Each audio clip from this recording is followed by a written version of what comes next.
It happened in less than 10 seconds. 10 seconds to flip a life upside down. Emily Carter had made it halfway down the east wing when her left wheel snagged the edge of a discarded hoodie on the floor. She'd seen it too late.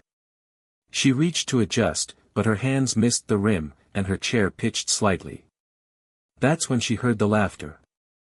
At first, she thought it was just the usual background noise of Crestwood High, boys shoving each other, girls gossiping, footsteps echoing between lockers. But then came a shove. Hard. Cruel. Not from gravity. Not from chance. A human shove. Someone had pushed the back of her wheelchair. And in the next breath, Emily was airborne. The scream that escaped her throat was more reflex than sound. Her body slammed to the floor. Her shoulder cracked against tile. Her books flew in every direction like leaves in the wind. The metal frame of the wheelchair clanged loudly beside her, spinning before crashing to a stop. She blinked once. Twice. Her glasses were gone. Everything was blurry, movement, shadows, faces she couldn't make out. Her elbow burned. Her lip stung. Then came the silence. And then, the laughter. Not the kind of laughter that eases pain, but the sharp, gutting kind that splits a soul. The kind that tells you you're not just hurt, you're entertainment. Jason Tate. Tommy Reynolds. Chris Howell. Big guys. Varsity football. Swagger in their walk and smugness in their eyes. They didn't even look worried. Jason chuckled as he nudged Emily's scattered algebra book with his foot like it was garbage. "Damn, Emily," he said, grinning. "You drive worse than my grandma." There were at least 20 other students in the hallway, frozen in place. Not one of them moved to help. Not one. Phones were coming out. Cameras clicking. Snickering behind hands. But no hands to lift her. And then came a voice. Low. Calm. Cutting through the crowd like glass. "Pick it up." The hallway quieted. Now. People turned.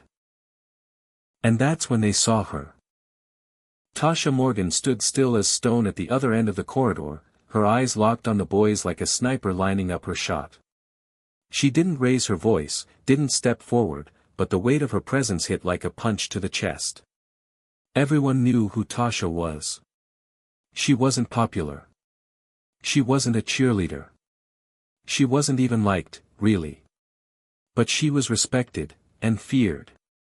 Rumors followed her like smoke, that she'd fought a teacher once. That she'd been kicked out of 2 schools. That she had a temper that could torch an entire building if someone lit the wrong match.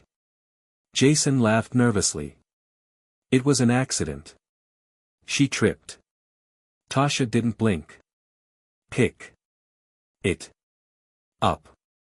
Tommy started to speak, but she moved.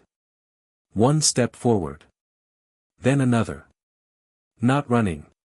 Just walking, steady, sure, shoulders squared, eyes never breaking from Jason's. He bent down, not to help Emily, but to grab a stray paper, as if that would satisfy her. Tasha was beside him in a heartbeat. "I said pick her up.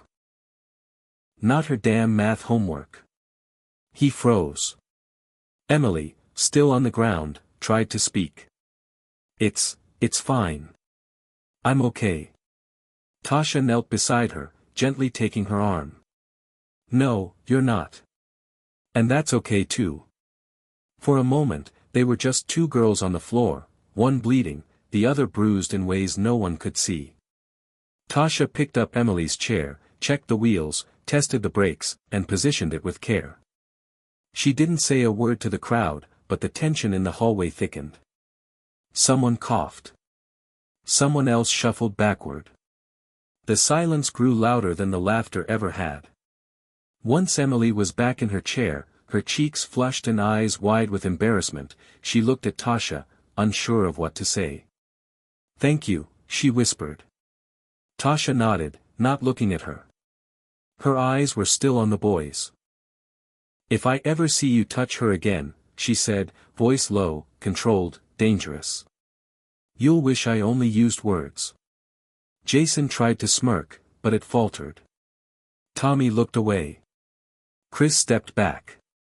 Tasha stood up and turned her back to them without a second thought. That, somehow, hurt their pride more than anything else.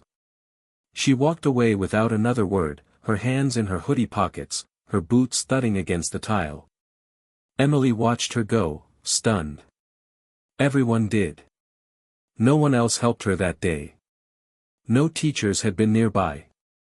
No friends came forward. But that girl, Tasha, the one everyone whispered about, she did the unthinkable. And not because she wanted attention. Not because it was expected. But because no one else did. By lunchtime, the video was everywhere. Students passed phones back and forth, whispering, staring. The hallway where it happened had become a tourist spot, like something sacred, or haunted. The school buzzed with rumors. "Did you see what Tasha did?" She flipped on Jason. He looked like he was gonna cry. "Why'd she help Emily though? They don't even talk." But Tasha ignored it all. She sat alone, as always, earbuds in, scribbling in the back of her notebook. She didn't respond when kids walked past her table. She didn't react when someone muttered, "Crazy bitch," under their breath. She didn't even look up when Jason Tate limped past her, suddenly very aware of every pair of eyes in the cafeteria. And Emily? She didn't sit in the disability section today. She wheeled herself right into the center of the lunchroom, holding her tray steady, her fingers still trembling from earlier. She hesitated when she reached Tasha's table. Tasha didn't look up. "Can I sit with you?" Emily asked, her voice cracking. Tasha paused her music, looked up, eyes unreadable. "Sure," she said after a long moment. "If you don't care what they think." Emily smiled weakly. "They already think I'm broken. I might as well sit with the girl who put me back together." Tasha's lips curved, barely. A smirk. The closest she ever got to a real smile. And as they sat there, side by side, surrounded by a cafeteria full of eyes that didn't know what to make of them, a quiet promise began to form in the air. The kind of promise that doesn't need words. The kind built on moments that scar and heal at the same time. Because sometimes, the unthinkable isn't just a heroic act. Sometimes, it's the beginning of everything. Hit subscribe and leave a comment with where you're watching from. This story might just spark a new beginning. What's one thing that always pushes you forward, even when things get tough? Tasha Morgan knew better than to believe in redemption stories. She'd heard enough of them from people who'd never had to claw their way out of anything. People who thought a few good deeds and a polished smile could erase years of damage. That wasn't her world. Her world had teeth. She lived in the part of town that realtors called up and coming, but everyone else just called dangerous. Chain-link fences. Flickering streetlights. Sirens that sang you to sleep. Her mom worked night shifts at the dollar stop and spent the rest of her time curled up on the couch with a blanket and a bottle, watching TV reruns from a decade ago. There was no dad in the picture. Just a first name and a few lies about where he might be: Alabama, Detroit, prison, dead. Take your pick. Tasha stopped asking around the time she turned 10. By then, she'd already learned the rules. Don't cry in front of anyone. Don't walk with your head down. And never, ever, let them hit you twice. At Crestwood High, she kept her head low and her fists ready. Her first week, someone made a joke about her hair. She broke their nose in the hallway with a single punch. Got suspended for 3 days. When she came back, nobody made jokes anymore. That suited her just fine. What people didn't know, or didn't care to know, was that she wasn't angry at the world. She was just tired of fighting it. She had tried once to be normal. 7th grade. New school, new start. She joined track and even smiled sometimes. There was a girl named Rachel who shared her lunch table and taught her how to braid her curls properly. Tasha had started to believe maybe this could be a version of life she could keep. Then Rachel moved. 2 weeks later, Tasha was in detention for shoving a boy who touched her without asking. It spiraled fast after that. One school led to another. By the time she landed at Crestwood, she didn't bother with fresh starts anymore. People saw what they wanted to see, a girl with dark skin, dark clothes, and darker moods. Teachers assumed she was trouble. Students avoided her like a ticking bomb. They didn't know that she wrote poetry in the back of her notebooks, or that she memorized lyrics faster than equations, or that sometimes, when she sat on the roof of her apartment building and looked up at the stars, she felt like maybe there was more waiting out there. Maybe. But no one asked. So she stopped offering. That's why helping Emily had thrown her off more than anyone. She hadn't planned it. It wasn't a statement. There were no grand gestures in her life. But seeing Emily on the floor, that pain and humiliation on her face. It had hit something inside Tasha she didn't know still existed. It reminded her of the time she'd fallen off the school bus steps in 5th grade. Her backpack had burst open, pads and pencils flying everywhere. The bus driver had laughed. The kids too. No one helped. She had gotten up herself, shoved everything back into her bag, and walked away like it didn't matter. But it had. It had mattered so damn much. So when Emily fell, when she hit the ground and nobody moved, Tasha moved. Instinct, maybe. Reflex. Or maybe she just didn't want someone else to feel that kind of aloneness. Still, after the cafeteria lunch where Emily asked to sit with her, Tasha had retreated. That night, she lay in bed staring at the water stain above her head. It looked like a lion if she squinted. Or maybe a crown. She could still hear the way Emily's voice had cracked. They already think I'm broken. The thing was. Tasha understood broken. She lived with it. Wore it like armor. But Emily wore her pain differently. Quietly. Soft and exposed. The kind of girl you'd expect to vanish into the wallpaper, not sit beside the school's most feared outcast. Why had she done that? And why did it bother Tasha so much that she had? The next morning at school, the buzz hadn't died. The video had hit TikTok overnight. Over 15,000 views. A bunch of comments calling her a queen and low-key badass.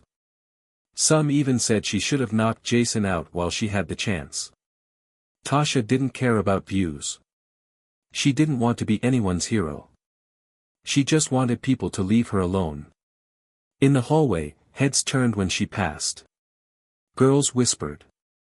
Boys nodded with a kind of awkward respect that made her skin crawl. Then there was Ms. Jennings, her English teacher, the only adult in the building who ever treated her like a real person. That morning, she called Tasha aside after class. I saw the video, she said. What you did was brave. Tasha shrugged. Wasn't trying to be. That's what made it real. Tasha stared at the floor, unsure how to respond. Compliments didn't feel right on her. Like clothes that didn't fit. Ms. Jennings added, you know. Maybe it's time people saw the version of you I've seen all year. Tasha looked up. What version is that? The one who never misses an assignment. The one who reads Maya Angelou when no one's watching. The one who writes better than half the kids in AP English and doesn't even know it. Tasha didn't say anything. She just nodded and left. By lunch, she found herself hoping Emily wouldn't come to her table again. Not because she didn't want her to. Because she did. And that scared the hell out of her. It had been a long time since someone had made her feel like maybe she could be more than just the girl people feared. Emily didn't look at her like she was trouble. She looked at her like she mattered. Tasha didn't know what to do with that. So she sat in her usual spot, hoodie up, earbuds in, and waited. And when Emily rolled over, balancing a lunch tray on her lap and smiling like it was the most natural thing in the world, Tasha felt something shift again. "Hey," Emily said, parking beside her. "Hope this seat's still open." Tasha nodded once. "You sure you want to be seen with me again?" Emily's grin didn't falter. "I've already gone viral.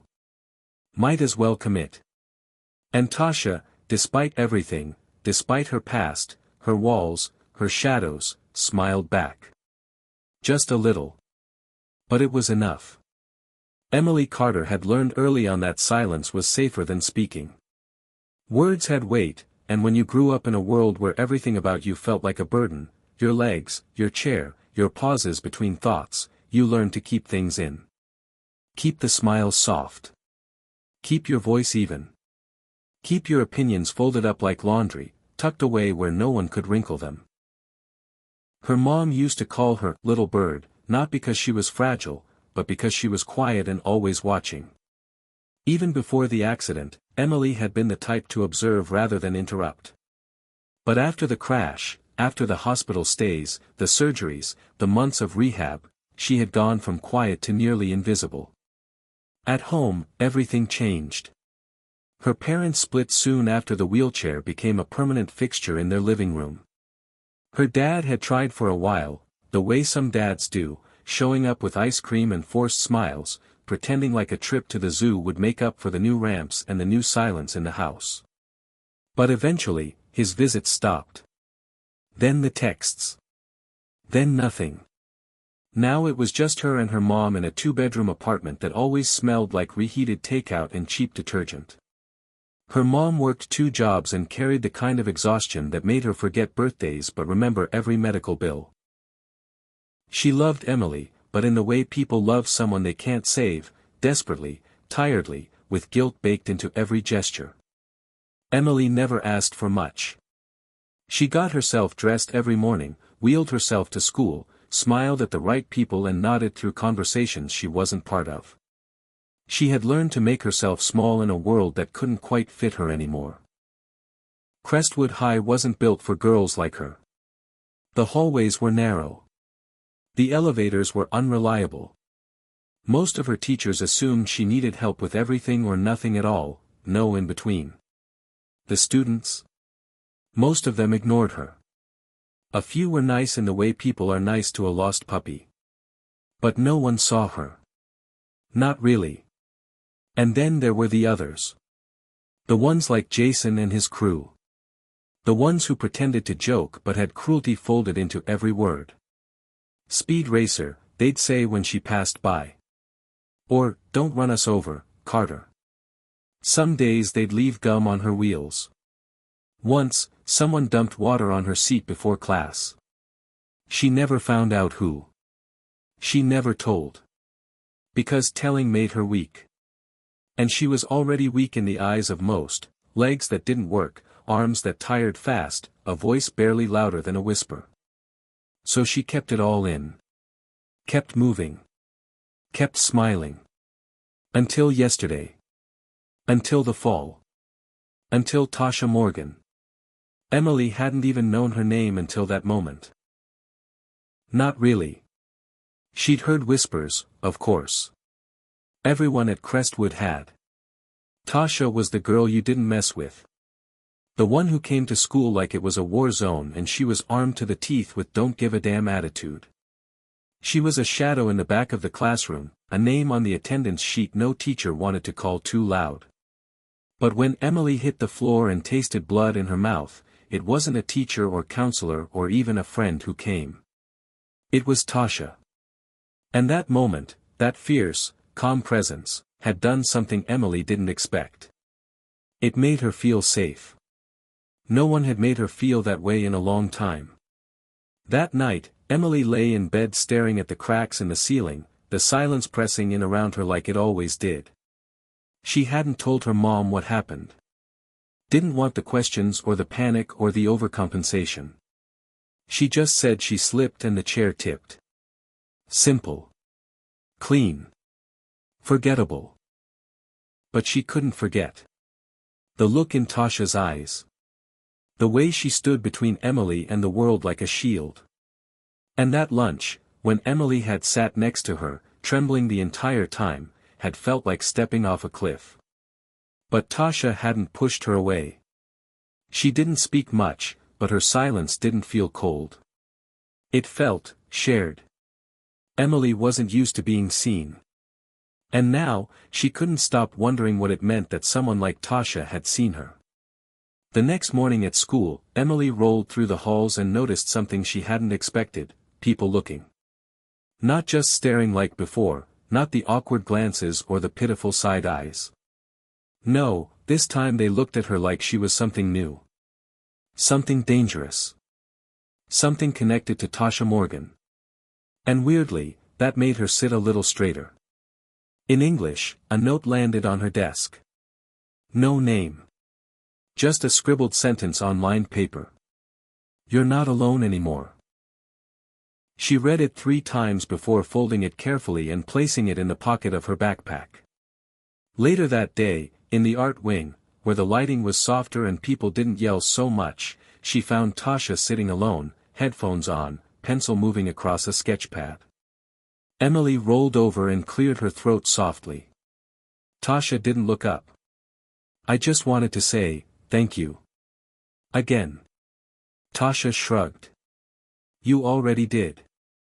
I know, Emily said. But I meant it. There was a pause. Tasha glanced up, eyes unreadable. You okay? Emily hesitated. Then, slowly, no. Not really. Tasha's expression didn't change. But she set the pencil down. Emily continued. People think being in a wheelchair is the hardest part. But it's not. It's being invisible. It's watching the world forget you exist unless you fall or cry or get in the way. Tasha nodded once. Yeah. I get that. Do you? Emily asked quietly. Tasha didn't answer. But the silence between them didn't feel like an ending. It felt like the kind of silence that says more than words ever could. And for the first time in a long time, Emily let it stay. She didn't fill it. Didn't apologize. Just let the silence sit between them like a fragile kind of peace. Later, as she wheeled down the hallway, people still watched. Still whispered.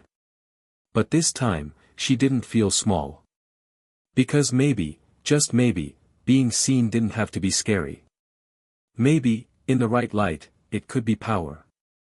By Wednesday, the fire had caught. What started as a shove and a scream in a hallway had spread across Crestwood High like gasoline meeting a spark. And everyone had something to say. Some said Tasha was a hero. Some called her crazy. A few said the whole thing had been staged, that Emily had tipped herself over to get attention. One junior girl in gym class whispered that she heard Tasha had a knife in her backpack. Another swore she saw a teacher crying in the staff lounge because the school had let things get out of hand. And through it all, Emily and Tasha walked the same halls, not together, not apart. Close enough to be linked. Distant enough to be targets. The whispers grew louder. And meaner. It started subtle, locker doors shutting a little harder when Tasha passed. Teachers making passive comments about classroom decorum while looking her way. A warning from the principal not to escalate situations, even though Tasha hadn't started anything. She never did. And Emily? The sympathy faded quickly. She caught it in the way people stopped holding doors open. In the way girls who used to smile at her now glanced away, their mouths tight. As if by accepting Tasha's help, she'd crossed a line she wasn't supposed to see. On Thursday, someone left a note on Emily's locker. Pity Queen. Still broken. She read it twice before crumpling it in her fist. Her fingers trembled as she wheeled away, heat rising in her throat. But she didn't cry. She hadn't cried in front of anyone in years. Not even after the accident. That night, her mother noticed the silence at dinner, heavier than usual. "You okay?" she asked between bites of microwaved pasta. Emily nodded. "Just tired." Her mom looked at her, then down at the wheels of the chair. "Did something happen at school?" Emily hesitated. Then shook her head. "Same stuff.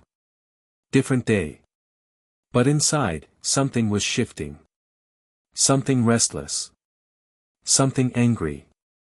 She lay awake that night, staring at the ceiling. The note still burned in her memory, not because it hurt, but because it felt like a challenge. Like the world was daring her to stay quiet again. To shrink. But she didn't want to shrink anymore. And neither, it seemed, did Tasha. Friday morning came with rain. The sky hung low and heavy, casting everything in a muted gray. The hallways were humid, the air thick with tension and teenage sweat and something else, anticipation. Because Jason Tate had plans. He was sick of the stares.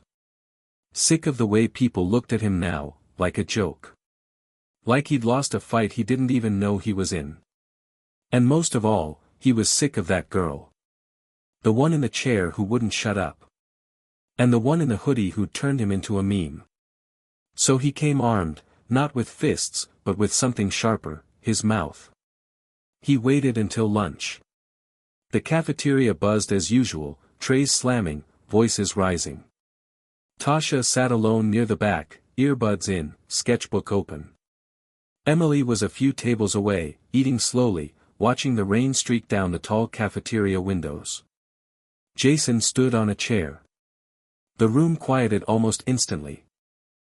Everyone turned. He held up his phone. "Hey, remember this?" he called out, playing the video, the one where Emily fell, where Tasha stepped in. The audio crackled. Laughter. Shouts. Then Tasha's voice, "Pick it up." Everyone remembered. Jason grinned. "Yeah, our school's own superhero. Look at her, saving the weak one, scaring the rest of us." Tasha didn't look up. Emily's heart pounded. Jason kept going. "But let's be real. We're all thinking it, right? It's not bravery. It's just crazy. Straight up ghetto rage. And now what, we're supposed to clap for her every time she throws a tantrum?" Gasps scattered like glass breaking. Emily wheeled forward without thinking. Her breath was short, her hands slick on the rims. "Stop it," she said, voice louder than she meant it to be. "You're not funny." Jason looked down. "Oh look, she speaks." And that's when Tasha stood up. The room held its breath. She didn't say a word. She walked past the tables, slow and steady, until she stood directly in front of Jason. "Get down," she said. Jason laughed. "What, you gonna make me?" She didn't flinch. "No. But you will." Something in her tone, flat, fearless, made even the students in the back sit up straighter. Jason hesitated. For the first time, his smirk cracked. Emily watched, frozen. Then, slowly, Jason stepped down. Not because he wanted to. Because he had to. Tasha leaned in. "You ever say her name again like that, I swear." "Tasha," Emily said suddenly. "Don't." Tasha paused. Turned. Emily met her eyes. "He's not worth it." Silence. Then Tasha exhaled, stepped back, and turned toward the exit. Jason muttered something under his breath, but no one laughed this time. No one followed. Tasha walked out into the rain without looking back. Emily stayed at her table, chest heaving, the whole cafeteria staring, not at Jason, not anymore. At her. And this time, she didn't shrink. She didn't bow her head. She stared right back. Later, in the empty art room, Emily found Tasha at her usual spot. "You didn't have to do that," Emily said. "I know. I mean it. You didn't have to step in again. I could've. You shouldn't have to, Tasha interrupted. That's the point. Emily swallowed hard. They're just scared of you. Tasha smirked faintly. Good. They should be. Emily looked at her. But I'm not. And for the first time, Tasha smiled. Not a smirk, not a shadow, a real smile. Small. Honest. A flicker of something soft beneath the storm. Outside, the rain slowed. Inside, something new had started. Not peace. Not yet. But fire. And fire changes everything. By Monday, the cafeteria incident had become legend. Not just another teenage drama, this was the kind of moment that got replayed, retold, twisted into 1,000 versions by mouths that had nothing better to do. Jason Tate's fall from grace had been public, and Tasha Morgan's silence had only made it louder. Some students cheered her. Some feared her. But no one ignored her now. And Emily? For the first time in years, people said her name like it meant something. It should have felt like a win.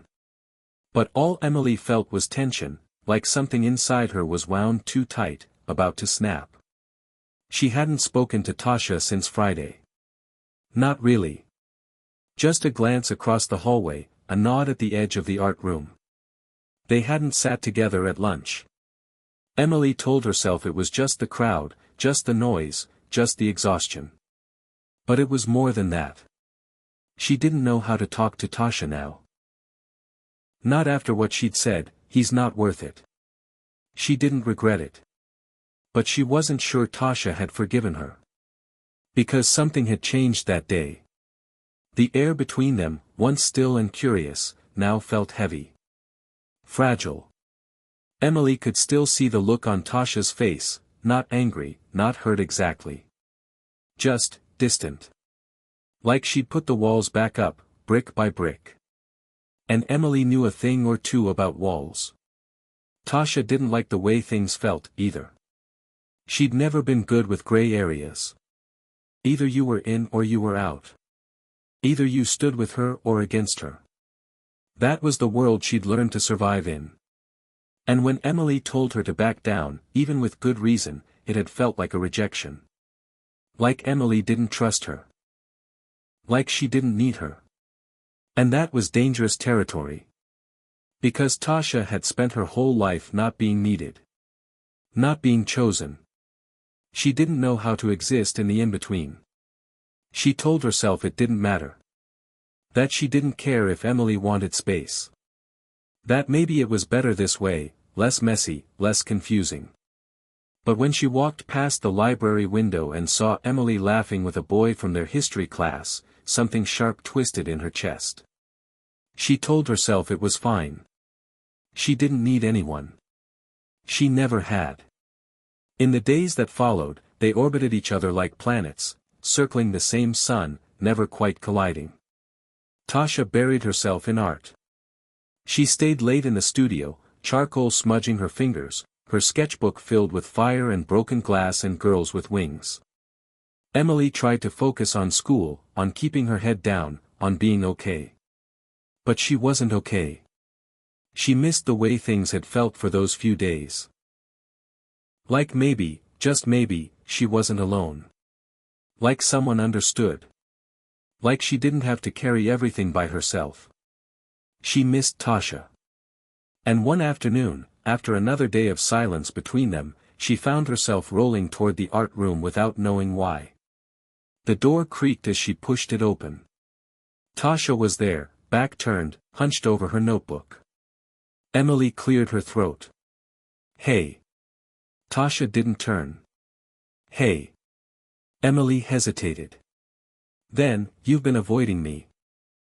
Tasha's pencil stopped moving. I'm not avoiding you, she said flatly. You haven't looked at me since Friday. Silence. Emily moved closer. Did I do something wrong? Tasha finally turned. Her eyes were tired, dark circles beneath them. No, she said. You just reminded me that this world doesn't change. Not really. Emily blinked.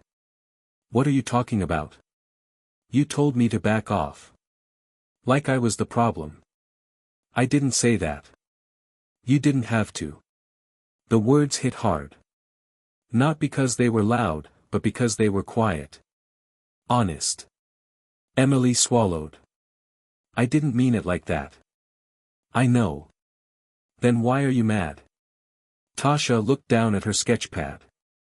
Because for 1 second, I thought maybe I didn't have to fight alone anymore. And then you pulled away. Emily's throat tightened. I wasn't pulling away. I was trying to protect you. Tasha looked up. I don't need protecting. I do, Emily said. Her voice cracked, and she hated it, but she kept going. I do. And I'm tired of pretending I don't. But I also don't want you getting hurt because of me. Tasha studied her for a long moment. Then she stood, crossed the room, and sat on the table beside Emily's chair. I'm not afraid of getting hurt, she said. Maybe you should be. Tasha gave a small, bitter laugh. Too late for that. They sat in silence again, but it wasn't cold this time. It was thoughtful. Careful. Then Emily said, I'm not good at this. At what? Letting people in. Saying what I mean. Tasha nodded. Same. Emily glanced at her. So what now? Tasha looked out the window. The sky was streaked with pink and gold, like the end of a long battle. We keep showing up, she said. Even when it's hard. Emily nodded. Even when it hurts. Especially then. And somehow, in that small room, in the middle of everything messy and broken, the walls between them cracked, just a little. Enough to let the light in. The next week passed in a blur of tension and uncertainty. Things didn't improve between Tasha and Emily, but they didn't get worse either.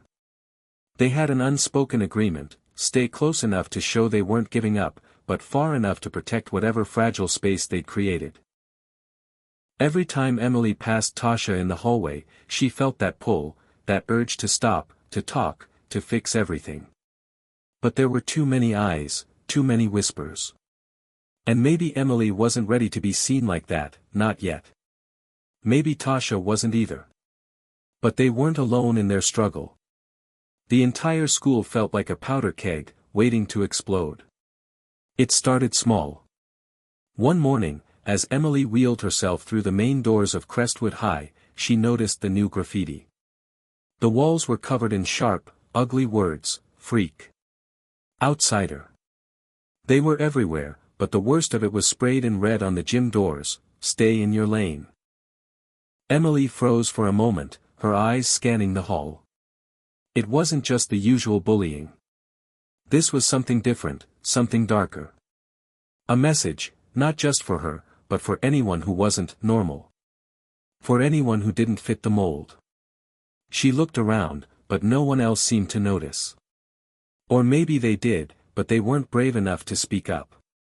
She tried to push the fear away, but it was hard. The words were like acid, burning into her thoughts, making her wonder, is this how it's always going to be? By the end of the week, the situation had escalated. The bullying was no longer confined to whispers and rumors. It was out in the open, in the classroom, in the hallways, in the eyes of her classmates. On Friday, during English class, Emily felt the eyes on her again. She could practically hear the unspoken judgments that lingered in the air. They didn't come in words, they didn't have to. But she could feel them, the stares, the murmurs, the way people moved away when she passed by. It was like she was radioactive. And then, during lunch, it happened. Tasha was sitting at her usual spot near the back of the cafeteria. Emily had been watching her for the past few days, noticing how much more isolated she seemed. She didn't talk to anyone, not even the people who used to sit with her. She'd become a shadow, an unapproachable figure in the middle of a sea of students who either feared her or envied her. It wasn't long before the first comment came. A group of girls, the same ones who had whispered behind Emily's back for weeks, began speaking loud enough for everyone to hear. "Did you hear? Tasha Morgan's been acting weird. She thinks she's some kind of vigilante now. Yeah, I heard she attacked that guy last week. Can you believe it?" Emily felt a pang of anger, but she kept her eyes down. She could feel the words burrowing deep inside her, gnawing at her resolve. It was clear now, this wasn't just about Tasha standing up for her. This was about everyone trying to make her the villain, make her the threat. The worst part? Tasha was alone. No one defended her. No one spoke up. And Emily realized, with a sickening certainty, that if she didn't stand up, no one would. Later that afternoon, the announcement came over the loudspeakers: "Students, we regret to inform you that the gym will be closed for the rest of the week for maintenance due to an unfortunate incident. Please stay in your classrooms until further notice." It wasn't until the bell rang and the students began filing out of their classrooms that Emily saw what had happened. The gym doors, which had been marked with spray paint earlier in the week, had now been shattered. It wasn't an accident. Someone had thrown a rock through the glass, leaving the door ajar, shards of glass scattered across the floor like dangerous confetti. Tasha was standing nearby, looking at the damage, her eyes cold. Emily wheeled over to her. "You did this, didn't you?" Tasha didn't answer at first. She just stood there, her expression unreadable. "Don't act like you didn't," Emily said again, her voice a little sharper than she intended. "You can't keep fighting like this." Tasha turned slowly to face her. "You don't get it, do you?" "What do you mean?" Emily asked, confused. "They're not just going to let us be," Tasha said quietly. "They're not just going to let you be. The world doesn't work that way. You have to make them see you, or they'll walk all over you." "I don't want to make them see me," Emily said, shaking her head. "I just want to be left alone. I just want to get through this." Tasha scoffed. "That's not how it works. You can't stay quiet and expect things to change." Emily's hands tightened around the wheels of her chair. "I don't know what you want me to do. I don't have the strength for this. I'm not like you." Tasha's eyes softened, but her voice was firm. "And that's exactly the problem." Emily blinked. "What's that supposed to mean?" Tasha stepped back, crossing her arms. "You think you can hide behind your chair, behind your silence. But you can't. It'll eat you alive." Emily's heart pounded in her chest. "Hide behind my chair." She stared at Tasha, unsure whether she was hearing the truth or something cruel. Tasha's words stung, but there was something else there, something she didn't want to acknowledge. Maybe it was fear. Maybe it was the realization that Tasha was right. For the first time, Emily felt the weight of everything. The whispers. The threats. The graffiti. The isolation. And in that moment, Emily understood what Tasha had meant. She couldn't stay quiet. She couldn't stay hidden forever. The next day, the message was clearer than ever. The school assembly was crowded, the gym buzzing with the noise of students settling into their seats. Emily wheeled herself toward the back, trying to avoid the eyes that followed her every move. She'd been prepared for this. She knew it was coming. The question was whether she would face it head-on, or let it swallow her whole. As the principal began speaking about student unity and respect, Emily caught sight of Tasha standing at the back of the gym, arms crossed, her posture stiff. This was bigger than both of them. It always had been. But now, they had to choose: would they fight together, or would they crumble apart? The next few days were a blur of noise. Crestwood High had always felt like a noisy place, but now it was different. The sounds were sharper, whispers in the hallways, footsteps that echoed too loudly, the low hum of tension that lingered in the air. The world around Emily felt like it was closing in, and there was nowhere to escape. She thought about the gym door that had been shattered, the graffiti on the walls, the words that followed her everywhere. But more than that, she thought about Tasha. Things between them were fragile, and Emily didn't know how much longer she could keep pretending everything was okay. Tasha had been right. Silence wasn't going to change anything. But the thought of standing up, of making noise, filled her with an overwhelming sense of dread. What if she made it worse? What if she made herself a target? She had always been a survivor. She had learned how to blend in, to disappear when it got too hard. But now, the world wasn't letting her blend in anymore. It was forcing her to be seen, to be something more than just the quiet girl in a wheelchair. And that was terrifying. It was Wednesday morning when Emily's breaking point came. She had just arrived at school, the usual mix of anxiety and dread settling in her chest. But today, there was something different in the air. The hallway was quieter than usual. The students who would normally be laughing and talking were silent, their eyes turned away from her as she wheeled down the corridor. It wasn't until she reached her first class that she found out why.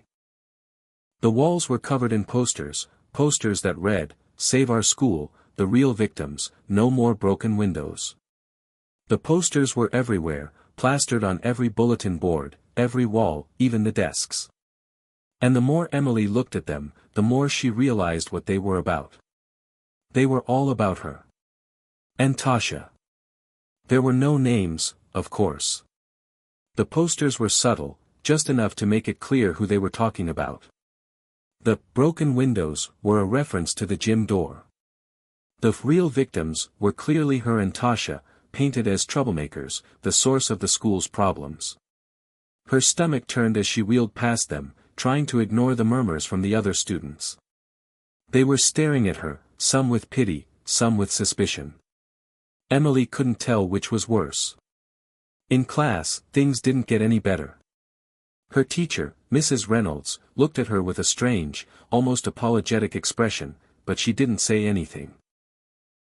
Emily wanted to scream at her, to ask her why no one was doing anything to stop this. But all she could do was sit there and try to keep her head down. At lunch, she sat alone. Her usual spot was at the back of the cafeteria, near the windows, where she could avoid the stares. But today, the cafeteria felt like a battlefield. The usual group of students was split into factions, all whispering behind their hands and shooting glances at Emily. And then she saw it. A group of boys walked past her table, snickering under their breath. One of them, Kyle, the quarterback of the football team, shot her a grin. "What's up, cripple?" he sneered, loud enough for half the cafeteria to hear. Emily's heart stopped. The words stung, but they weren't new. She'd heard them before, from kids who didn't understand. But today, they felt different. The words felt like a punch to the gut, each one landing with a sickening thud. She looked down at her lap, trying to control the shaking in her hands. She wanted to cry, wanted to shout, wanted to do anything to make the pain go away. But she didn't. She stayed quiet, like she always did. Because what else could she do? It wasn't until later, as she was leaving the cafeteria, that she saw Tasha. She was standing by the door, her arms crossed, her face as cold as the air outside. Emily wheeled over to her, but Tasha didn't look at her. "Tasha," Emily said, her voice trembling. "Did you see what happened?" Tasha nodded, her expression unreadable. "Yeah, I saw." Emily hesitated. "What are we supposed to do? How do we fix this?" Tasha finally met her eyes, and for a moment, Emily saw something in her that she hadn't expected, doubt. "I don't know," Tasha admitted. "I don't know if it can be fixed." Emily's chest tightened. "You're not going to just give up, are you?" Tasha's lips pressed into a thin line. "I'm not giving up. But I can't keep fighting this fight alone. And I don't know if you're ready for it." Emily didn't know how to respond. The truth was, she wasn't sure if she was ready either. She had been running from the fight for so long. The idea of standing up and facing everything that had been building up, the stairs, the graffiti, the words, it was terrifying. She didn't know if she could handle it. But then she thought of the alternative. If she didn't stand up, if she didn't do something, she would be giving in. She would be letting them win. "I'm not ready either," Emily said, her voice barely above a whisper. "But I can't stay quiet anymore. I can't just let them do this to us." Tasha's eyes softened. "Good. That's the first step." That afternoon, Emily made a decision. She went home and pulled out her laptop, staring at the blank screen in front of her. She didn't know what to write, but she knew she had to do something. She couldn't stay quiet anymore. She couldn't hide behind her fear. The words came slowly at first, but then they started to flow. She wrote about the graffiti, about the broken windows, about the names and the words that hurt more than anyone could imagine. She wrote about the things people didn't see, the way it felt to be invisible, to be a target. And she wrote about Tasha, about how she wasn't alone in this fight anymore. When she was finished, she sat back and read it over. It wasn't perfect, but it was hers. And it was the truth. She hit send. The next morning, the message was out. Emily had posted the letter online, on the school's community board, where everyone could see it. She knew there would be consequences. She knew some people wouldn't understand. But she also knew she couldn't keep living in fear. This was her chance to make a stand, to show everyone that she wasn't just a victim. She wasn't just a target. She was a fighter. But as she wheeled into school the next day, she wasn't prepared for the storm that awaited her. The walls felt closer. The whispers louder. The looks colder. And Tasha? She was nowhere to be found. The morning after Emily posted her letter online, everything felt different. When she arrived at school, the atmosphere in the hallways was thick with tension. It was like everyone knew something had changed, but no one was willing to speak it aloud.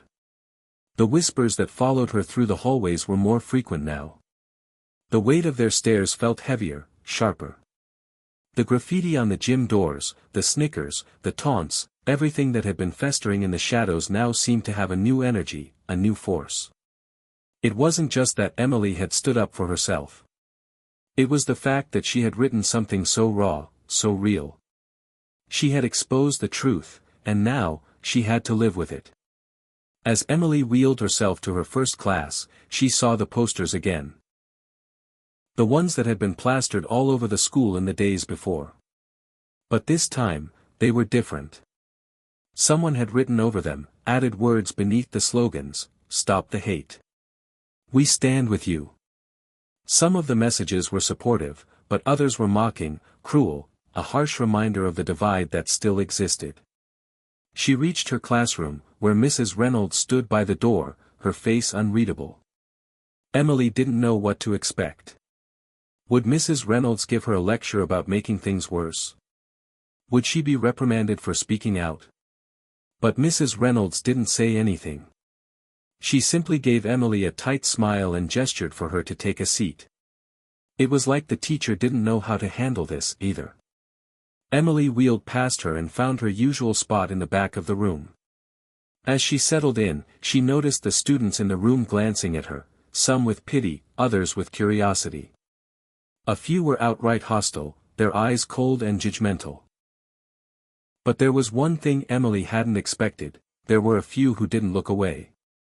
One of them was Liz, a girl who had always sat on the edge of the social circle but never actively participated in the bullying.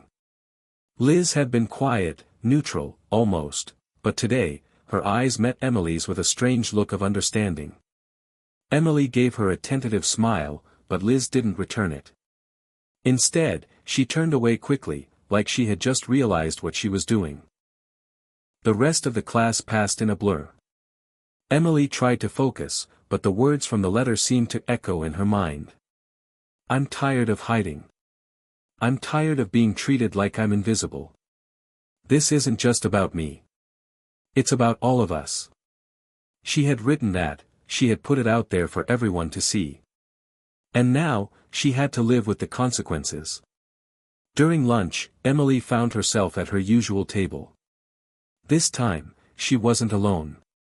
Tasha had finally shown up. She was leaning against the wall near the window, her arms crossed, her gaze fixed on the crowd of students milling around. Emily wheeled over to her, unsure of what to say.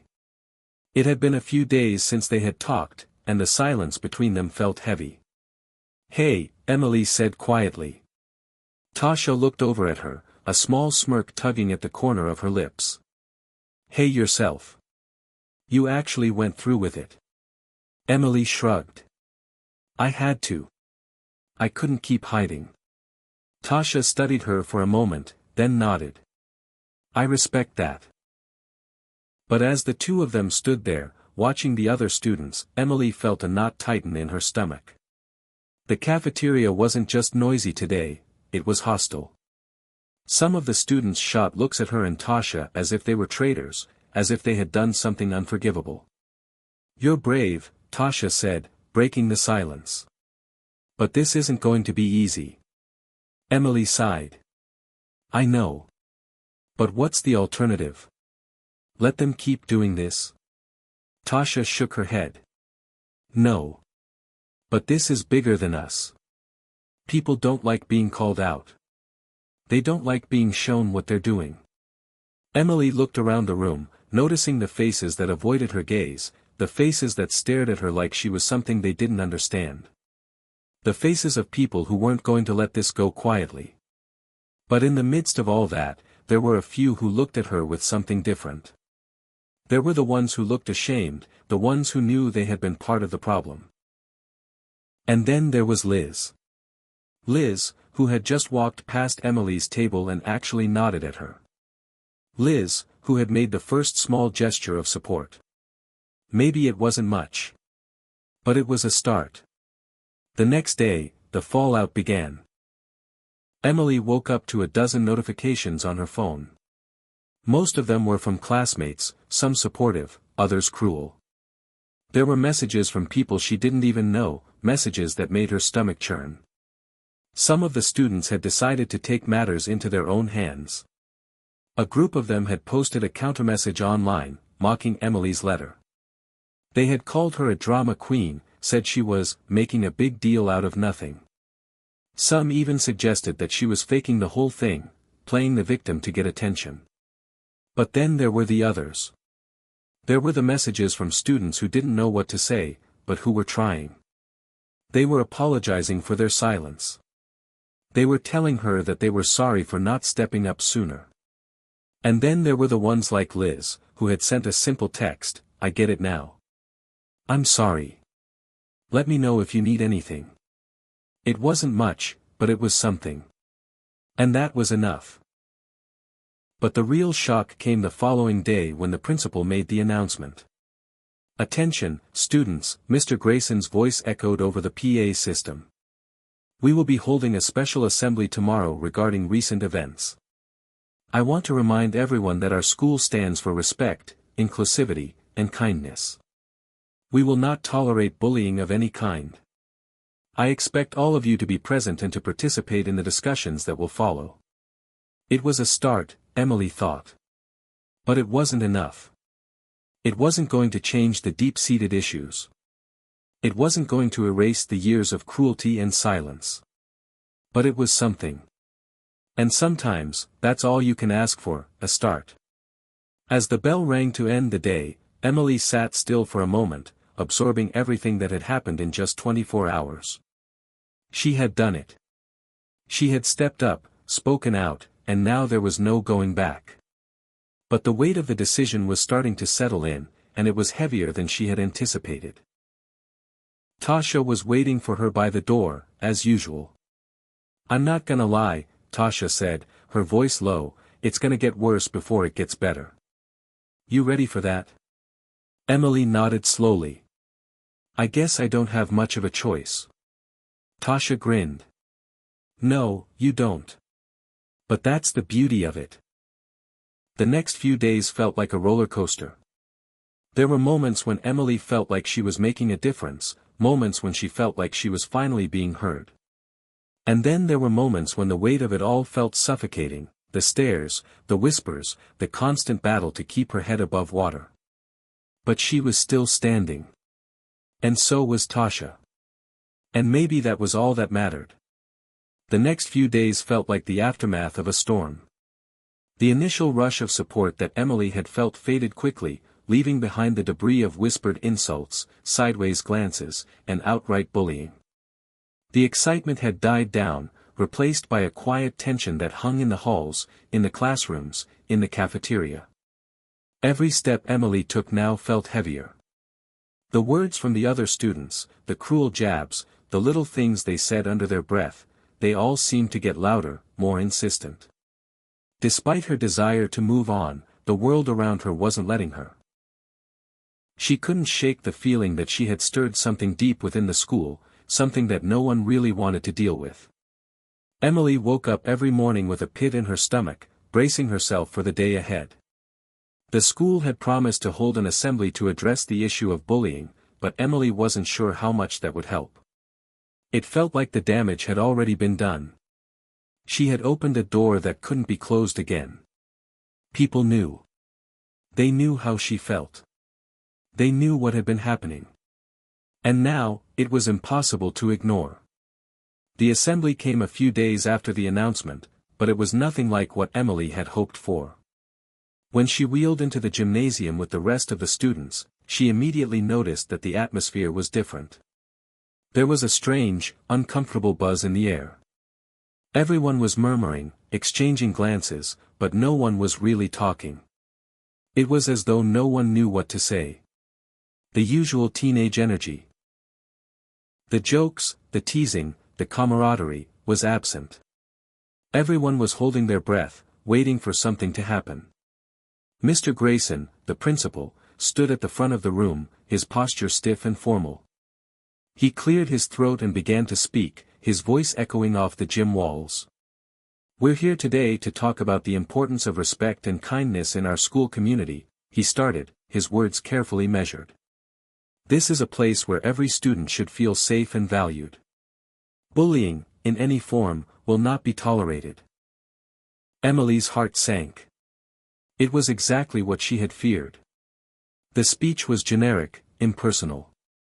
It was the kind of speech that sounded good on paper but had no real impact in practice. The students were silent, but there was a sense of restlessness beneath the surface.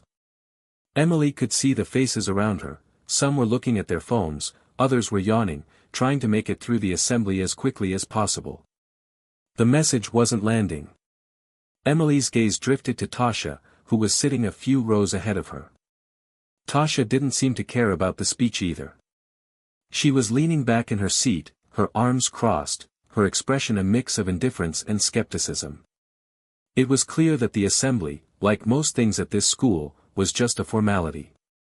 A checkbox they had to tick off to say they had addressed the issue. But then, something unexpected happened.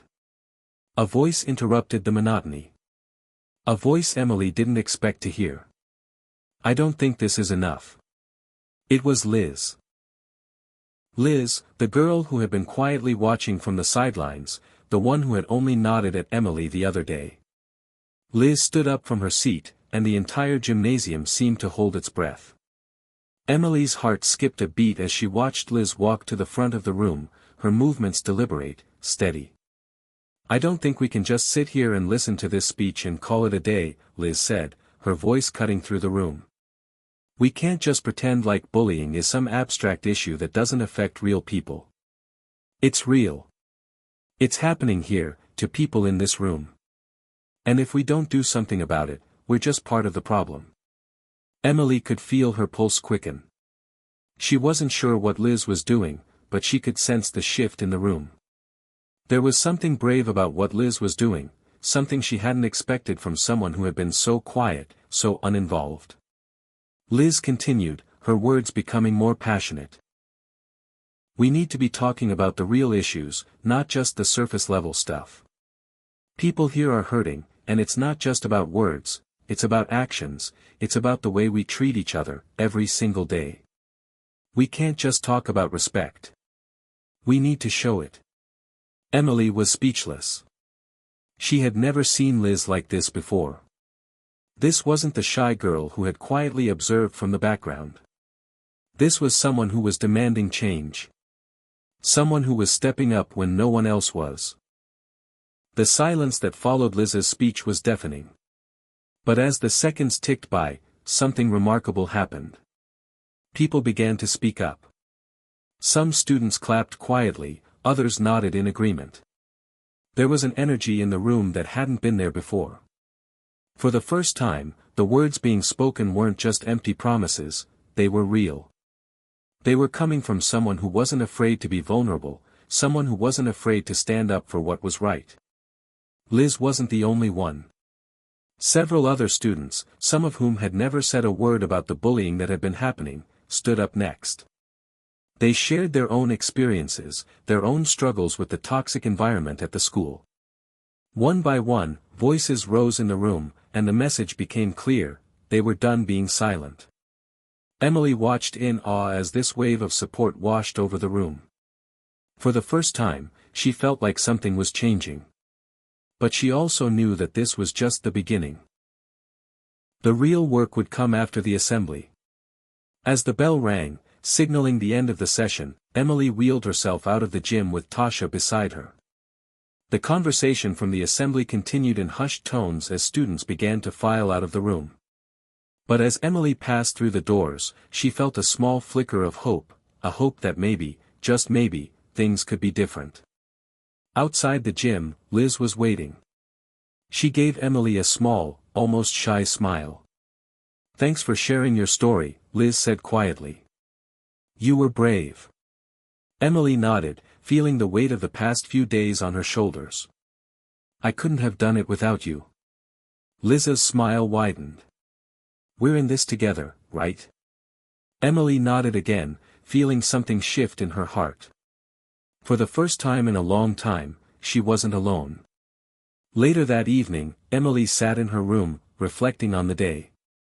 The assembly had been a turning point, but she knew the real struggle was far from over. The road ahead would be difficult. People wouldn't change overnight.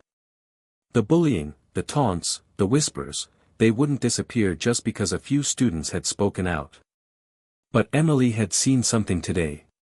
She had seen the power of vulnerability, the power of standing up for what's right. And in that moment, she realized that it was worth the struggle. The fight for respect, for kindness, was never going to be easy. But she wasn't going to back down. And neither was Liz. It had been a week since the assembly, and Emily's life had taken a turn she wasn't prepared for. Though the initial shock of speaking out had settled, the reality of her decision was only just beginning to unfold. It wasn't enough to simply say the words. The aftermath, the ripples of those words, were proving to be much harder to manage. She woke up that Monday morning to a message on her phone that she hadn't been expecting. It was from her mom, and it was brief but full of urgency. "We need to talk when you get home today. It's important. Love you." Emily's heart sank. The tone was serious, and she could feel her stomach tighten with anxiety. She hadn't told her parents about the online post or the bullying at school, but they had to have heard by now. Her school wasn't exactly small, and news like that spread quickly. She didn't know how they would react, but a part of her feared that they would be disappointed, that they would tell her to keep her head down, not make waves. But that wasn't what she wanted anymore. She didn't want to be silent. She didn't want to be invisible. Still, the thought of the conversation that awaited her later made her stomach churn. She had no idea how her mom would take it. What would she say? When she got to school, the halls felt heavier than usual. The whispers were louder, more cutting. Even the teachers seemed to carry a weight of uncertainty, unsure of how to handle the situation that had escalated beyond their control. It wasn't just Emily's story now. It was everyone's. It had become part of the collective conversation, and people had opinions. Some of those opinions were supportive, but others were bitter, dismissive, or even cruel. The tension was palpable.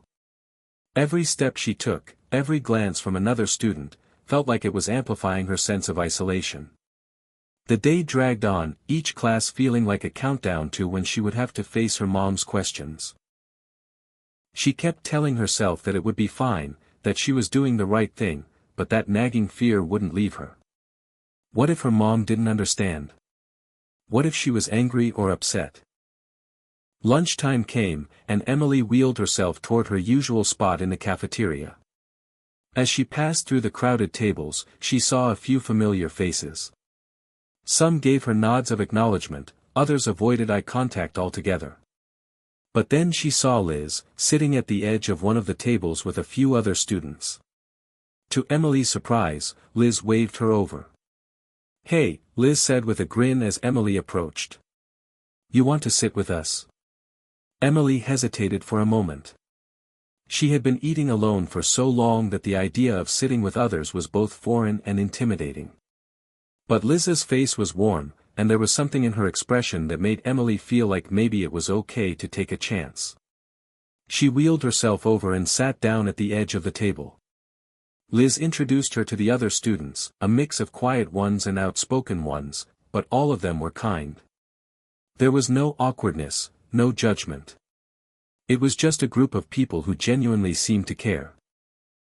As they ate, Liz turned to her with a thoughtful look. "How are you doing, really?" Emily took a deep breath and shrugged. "I don't know. It's been a lot to process. It's like, the moment I spoke out, it opened up a whole new world I wasn't ready for." Liz nodded, understanding. "Yeah. It's one thing to post a letter online, but it's another thing to deal with the fallout in real life. People have a lot to say, especially when they're not used to hearing the truth. But you're not alone in this. We've got your back." Emily felt a small spark of relief. For the first time in days, she didn't feel like she was carrying the weight of the world alone. There were people who actually understood, people who were willing to stand beside her and support her, no matter what. But just as the conversation was starting to flow, there was a sudden shift in the cafeteria. The doors opened, and a group of the popular kids entered. Emily recognized them immediately. The same group that had taunted her, the same group that had thrown the cruel remarks her way since she could remember. They saw her sitting with Liz and the others, and the room seemed to tense up. Emily's heart pounded in her chest. Would they make a scene? Would they start mocking her in front of everyone? To her surprise, they didn't say anything at first. They simply walked by, their eyes scanning over the group. But then, as they passed, one of the girls, Katie, who had been one of the most vocal bullies, smirked. She glanced at Emily and said, loud enough for the entire table to hear, "Wow, look at this. The queen of the outcasts finally found her little group. How adorable." The word stung. Emily could feel the heat in her cheeks, the urge to shrink away, but she didn't. She refused to let them have that power over her anymore. Liz, who had been sitting across from Emily, stood up immediately. "Shut up, Katie," she said firmly. "You're not funny." Katie's smirk faltered for a moment, but then she just shrugged and walked away with her friends, the usual air of superiority trailing behind her. Emily watched them go, her mind racing. For the first time, she felt like she wasn't just a target anymore. She wasn't the weak, invisible girl they could push around. Liz had stood up for her, not because she had to, but because she believed in what was right. And that, in that moment, was everything.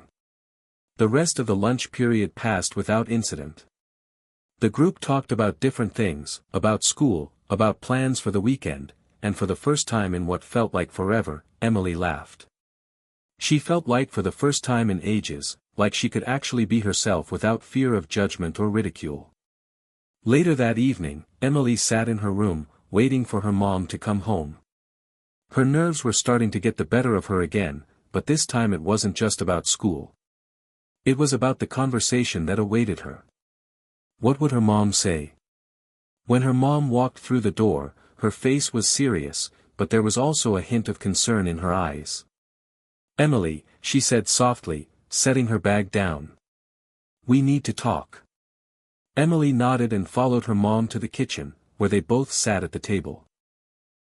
Her mom's eyes softened as she looked at her daughter. "I saw the letter you posted online," she said carefully. "I've been hearing about what's been happening at school, and I just want to make sure you're okay." Emily felt a wave of relief wash over her. Her mom didn't look angry, she didn't look disappointed. She looked concerned, like she truly wanted to understand. "I'm okay, Mom," Emily said, trying to sound reassuring. I had to say something. I couldn't stay silent anymore." Her mom nodded, her expression thoughtful. "I understand. I just want to make sure that you're safe, that you know you have support, not just from us, but from people who care about you." Emily smiled faintly. "I know. Liz, she's been there for me. And there are others too." Her mom smiled back, though there was still a note of concern in her eyes. "Good. Just remember, you don't have to carry everything on your own." Emily nodded, feeling the weight of her mom's words sink in. She wasn't alone. She never had to be. The conversation with her mom didn't make everything suddenly easier, but it helped. It reminded Emily that speaking out wasn't just about fighting for herself. It was about showing others that they didn't have to suffer in silence either. It was about finding allies, finding people who would stand by you when it mattered most. And it was about knowing that the journey ahead wouldn't be easy, but that she could take it step by step. Things weren't perfect, but they were starting to shift. The tide was turning. And Emily knew one thing for sure, she was ready for whatever came next. It was only Tuesday, but Emily already felt like the week had dragged on forever. She had thought that, after the assembly and the conversation with her mom, things might start to feel more manageable. But instead, the pressure only seemed to intensify. The whispers had returned. The taunts had become more frequent, even though the worst of the bullying had mostly been subdued by Liz's unexpected show of support. Every day felt like a battle. Emily had never imagined that standing up for herself would feel so exhausting. Each new encounter, each passing moment, carried with it the weight of what she had started. The story of what happened at the assembly had spread like wildfire, and now everyone seemed to have an opinion about it. Some were supportive. Others, not so much. But as much as she dreaded the negativity that filled the hallways, Emily found solace in the small moments of connection. Liz had become her rock. They sat together every day during lunch now, surrounded by a small but growing group of students who were willing to stand with her. It wasn't much, but it was enough to remind her that she wasn't alone.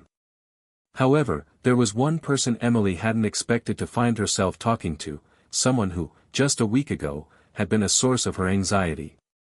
Someone she had never thought would ever approach her. Tasha. It was right after English class, when Emily was making her way out of the building to head to the cafeteria. She had just picked up her lunch from the counter when she spotted Tasha standing near the exit, leaning against the wall, arms folded. Emily's first instinct was to keep walking. She'd grown used to avoiding Tasha, having never really had a reason to speak with her. But before Emily could turn away, Tasha called her name. Emily. It took Emily a second to process that Tasha was actually talking to her. She had been avoiding eye contact with everyone lately, especially with people like Tasha, who had been part of the group of girls who bullied her. But something in the way Tasha said her name made Emily pause. Reluctantly, Emily turned around and wheeled herself back toward the entrance. Tasha was standing there with an unreadable expression on her face. I need to talk to you," Tasha said, shifting uncomfortably. Emily raised an eyebrow, unsure of what to expect. "About what?" "I've been thinking," Tasha continued, her tone unusually soft. "About everything that's been going on. And I don't know. I feel like I need to apologize." Emily blinked, taken aback by the admission. Tasha? Apologizing? It was so unexpected that it left Emily speechless for a few moments. I'm sorry for what happened, Tasha went on. For being part of the group that made things harder for you. For being part of the problem. I don't know why I went along with it, but I did. And I know it was wrong. The words hung in the air, heavy and strange. Emily had never expected this. She didn't know how to react. A part of her wanted to reject the apology outright, to tell Tasha that it was too little, too late. After all, this was the girl who had been part of the group that humiliated her for years. The girl who had laughed when Emily was at her lowest. But another part of her was surprised. Part of her understood that people could change, that they could realize the consequences of their actions. Emily took a slow breath, her voice steady. I appreciate you saying that, Tasha. It means something, I guess. Tasha nodded, her eyes filled with sincerity. I know it doesn't make up for what happened. And I'm not expecting you to forgive me right away. I just wanted to own up to it. To say that I'm sorry. The silence between them felt thick, but not uncomfortable. Emily wasn't sure if she was ready to accept Tasha's apology, but she wasn't about to close the door completely. Not yet. Thank you, Emily finally said, her voice quiet. I don't know what it means yet, but, thanks. For a moment, neither of them spoke. Then, Tasha took a small step back. Anyway, I'll let you go, Tasha said. I just wanted to say my piece. I know things won't magically change overnight. But maybe we can start fresh. Emily nodded slowly, unsure of what to think. As Tasha walked away, Emily couldn't help but reflect on what had just happened. The encounter had been strange, unexpected, and maybe even a little uncomfortable. But in the end, Tasha had shown her something important: people could change. Maybe not instantly. Maybe not perfectly. But people could evolve if they were willing to face the truth of their actions. That afternoon, Emily sat with Liz in the cafeteria, her mind still turning over what had happened. Liz noticed her distraction. What's going on? You look like you've seen a ghost. Emily looked up, meeting Liz's curious gaze. She hesitated, unsure of how to even explain it. Tasha just apologized to me, Emily said slowly. I didn't see that coming. Liz raised an eyebrow, clearly surprised. Tasha? Really? Emily nodded. Yeah. She said she was sorry for everything, for being part of the group that bullied me. I don't know what to think about it. Liz seemed to consider that for a moment. I mean, I guess people can change. It's just, you know. I wouldn't let my guard down too soon. But it's something. Yeah, Emily replied quietly. I'm not sure either. It just felt real. I don't know why, but it felt different than anything I expected. Liz gave her a soft smile. Well, maybe this is a sign that things are shifting. Maybe not everyone is as stuck as we think they are. Emily smiled back, though there was still a lot of uncertainty lingering inside her. Maybe. I guess I'll just have to wait and see. The rest of the lunch period passed without incident. The weight of the day still pressed down on Emily, but there was a small glimmer of hope now. Not everything was the same. Not everyone was stuck in the old ways.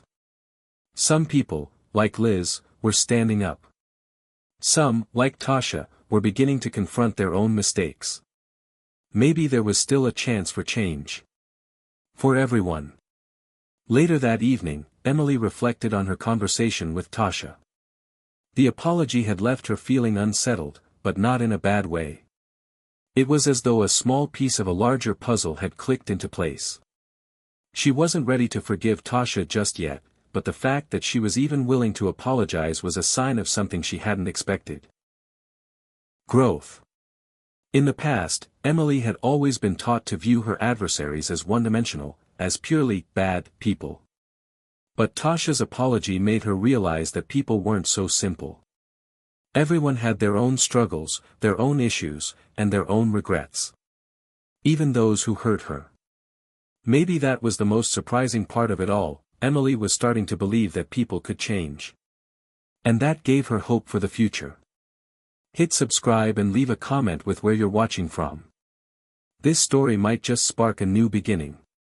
What's one thing that always pushes you forward, even when things get tough? The days following Tasha's unexpected apology felt like a strange new reality. Emily had spent so long keeping her head down, fighting to survive the daily torment, that the idea of people changing, of things getting better, felt almost unreal. But as the week wore on, she found herself holding on to the hope that things might be different now. Even if it was hard to believe completely. The tension at school was still thick, and there were times when it felt like everything was teetering on the edge of something more, something bigger. But in those moments, Emily reminded herself of Liz, of the group of friends who had come together around her. They were fighting their own battles in their own ways, too. She wasn't alone anymore, and that alone was enough to keep her going. But change, real change, was slow. As much as Emily had hoped for a quick resolution, she knew that wasn't how things worked. The girls who had bullied her were still there. The whispers were still there. Even if Tasha's apology had made a difference, it wasn't enough to undo years of cruelty and the years of silence that followed. The ripple effects of Emily's letter had spread further than she could have imagined. At first, it had seemed like a small act of rebellion, a letter thrown out into the world, asking for people to pay attention to the unspoken pain. But it had ignited something bigger than she had expected.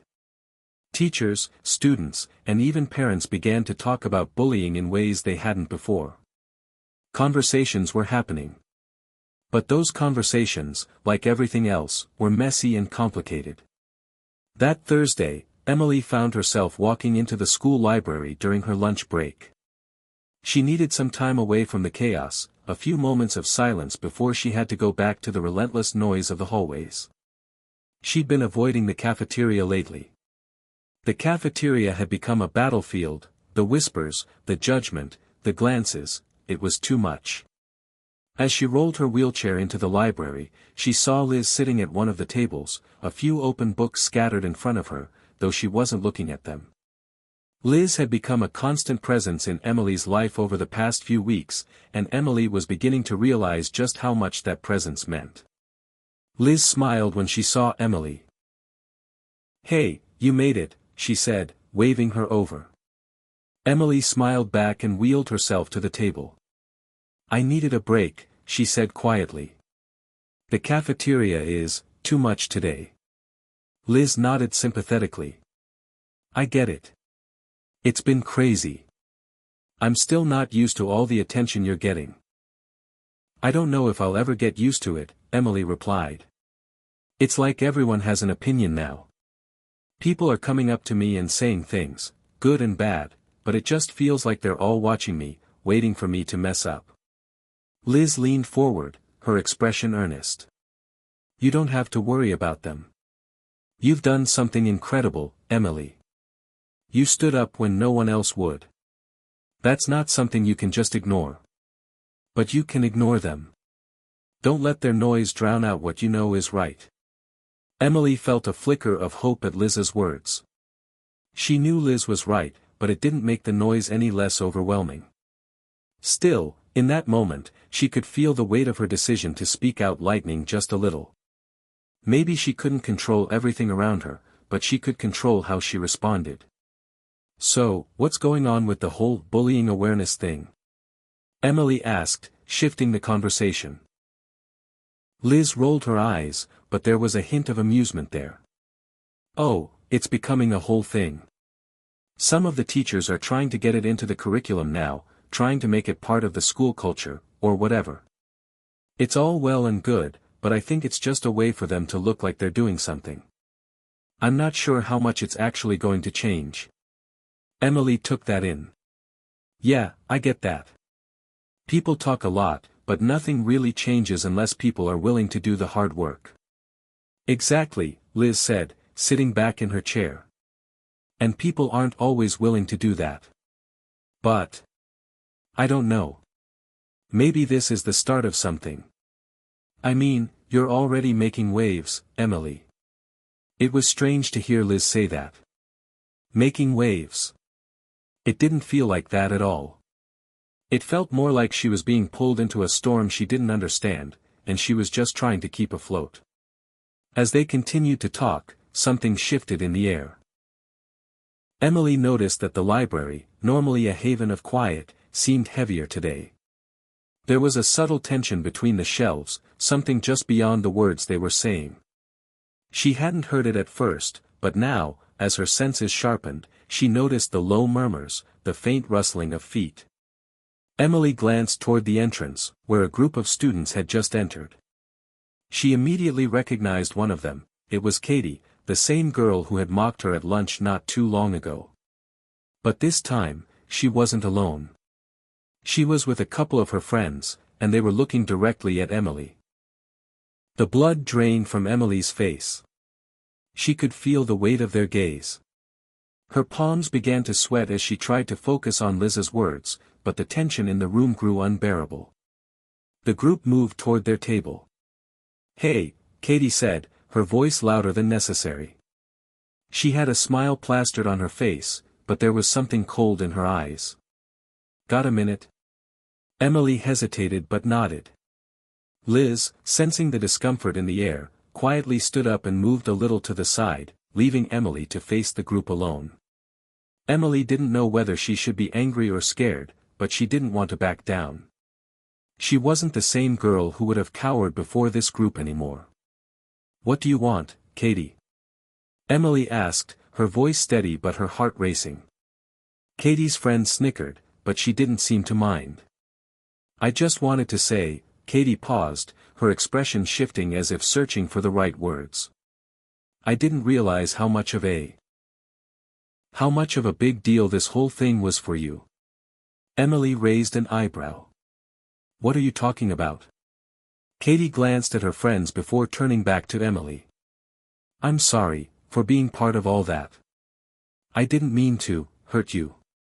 And, yeah, I've been thinking a lot about it, and I don't want things to stay weird between us."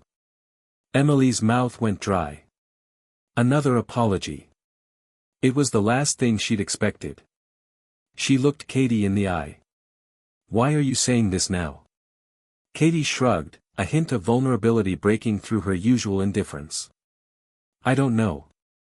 I just realized, maybe I've been wrong." Emily took a deep breath, trying to process the situation. It's going to take a lot more than a few words to fix things, Katie." Katie nodded. "I know. I'm not expecting you to forgive me right now. But I just thought, maybe we could start over." The conversation lingered in the air, heavy and strange. Emily didn't know what to make of it, but she couldn't ignore the possibility that things might actually be changing. As the group left the library, Emily sat there, still stunned by the encounter. 2 apologies in 1 week. It wasn't what she expected. But maybe it was what she needed. Maybe change was coming, but it was going to take time. And it would come when she least expected it. The following days felt like they were teetering on the edge of something big, but Emily couldn't quite grasp what it was. As much as she had tried to put the events of the past week behind her, the series of apologies from Tasha and Katie kept echoing in her mind. The school seemed to buzz with rumors about the changes Emily was sparking, and while she was grateful for the support, part of her wanted to shrink away from it all. Even though Emily wasn't the one seeking attention, it had been thrust upon her. Everywhere she went, it felt like there were eyes on her, both curious and critical. And despite Liz's encouragement to ignore the noise, there were moments when it became too much to bear. One thing was for sure, she had started a wave. But what came with that wave? That Friday afternoon, Emily found herself waiting outside the school's main office, her hands resting in her lap, her mind wandering. Liz had texted her that she would meet her in a few minutes, but Emily was early as usual. It was a habit, one that helped her maintain a sense of control in the whirlwind that had been her life lately. As she waited, Emily overheard fragments of conversation. Students walking past the office were whispering, their voices full of tension. She couldn't catch all of it, but the words, bullied, apology, and drama kept cropping up, sending a wave of unease through her. She wasn't naive enough to believe that the changes she was asking for wouldn't come with their own share of consequences. Emily. The voice interrupted her thoughts, and she looked up to find Mrs. Harris, the principal, standing at the door. Emily smiled weakly and nodded as she wheeled herself into the office. Mrs. Harris had been one of the few staff members who seemed genuinely interested in her well-being throughout this ordeal. "Hey, Mrs. Harris." "Hey, Emily," Mrs. Harris said, closing the door behind her. "I wanted to talk to you for a minute." "Have a seat." Emily obeyed, sitting down and folding her hands in her lap. "What's up?" "I've been hearing a lot of talk around here," Mrs. Harris began. "A lot of it is positive, but I also know there's some concern. There are some students who are really feeling uncomfortable with how things are going. The story of the apology has gone viral in a sense.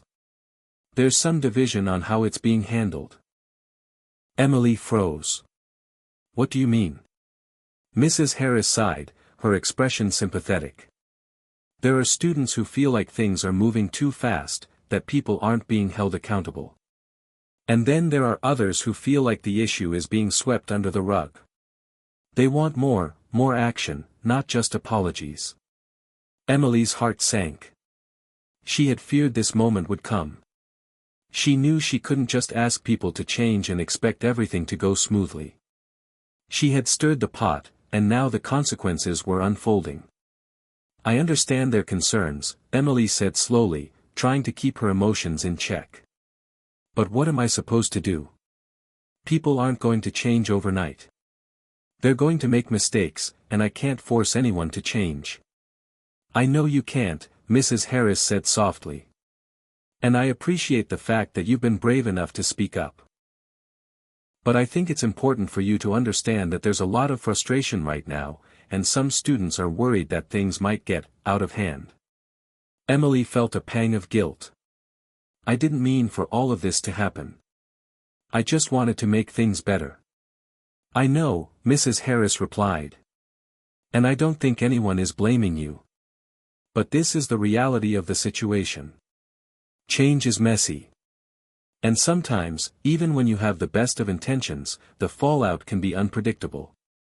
Emily nodded, the weight of the conversation settling heavily on her shoulders. It felt like she was stuck in the middle of something much larger than she had expected. A part of her wished she could go back to the days when it was just her, the quiet girl in the back of the classroom. But another part of her, the part that had spoken up in the first place, refused to back down.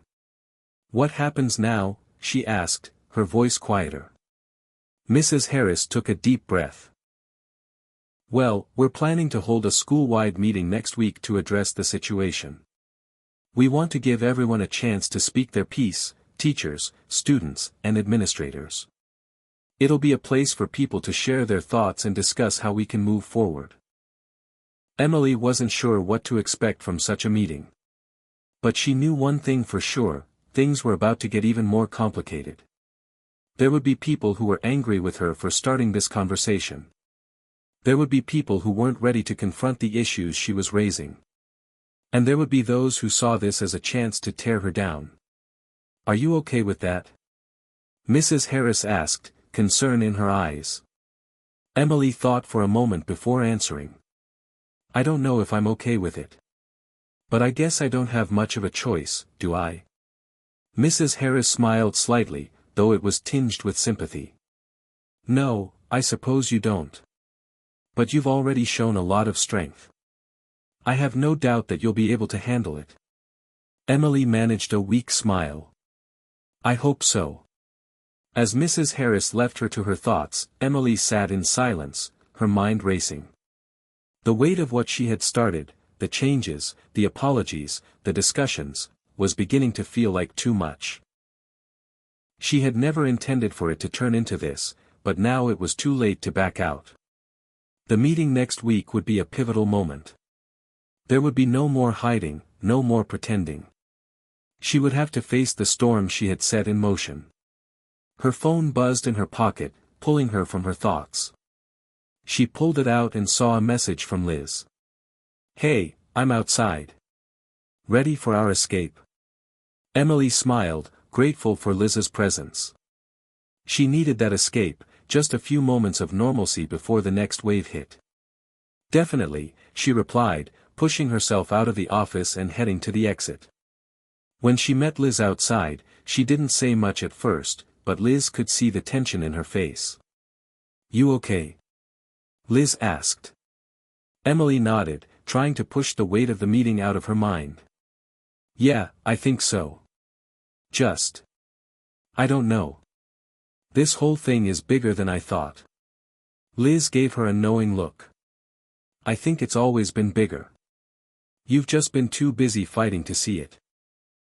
Emily chuckled, though it was a little strained. "Maybe you're right." As they walked outside into the cool air, Emily couldn't shake the feeling that things were about to get even harder. She had set things in motion, and now she would have to see them through. But as long as Liz was by her side, Emily felt a little braver. After all, change wasn't easy. But sometimes, the hardest battles were the ones worth fighting. The days leading up to the school-wide meeting felt like a strange limbo. Emily was stuck between two worlds, the one where she was still the girl in a wheelchair, trying to survive high school, and the new one she had inadvertently created by speaking out. The weight of it all pressed down on her with every passing hour. She couldn't stop thinking about what would happen next, and the more she thought about it, the more she realized she had no idea what to expect. Her mornings were spent in her usual routine, getting dressed, getting ready for school, and trying to block out the whispers that followed her everywhere. But the evenings were a different story.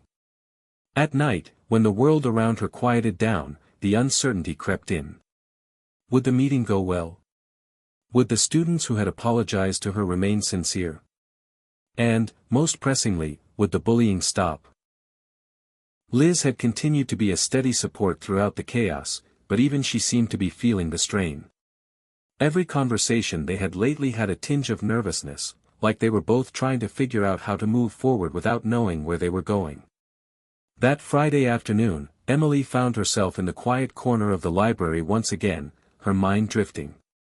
She had been reading the same page of her book for the past 15 minutes, unable to focus. It wasn't the text that held her attention, but rather the looming fear of the school meeting. Would people actually listen? Would they finally confront their own role in perpetuating the cruelty that Emily had endured for so long? The bell rang, signaling the end of the school day, and Emily sighed in relief. She had been dreading this part of the day, going back to her locker, facing the students who had ignored or ridiculed her for so long.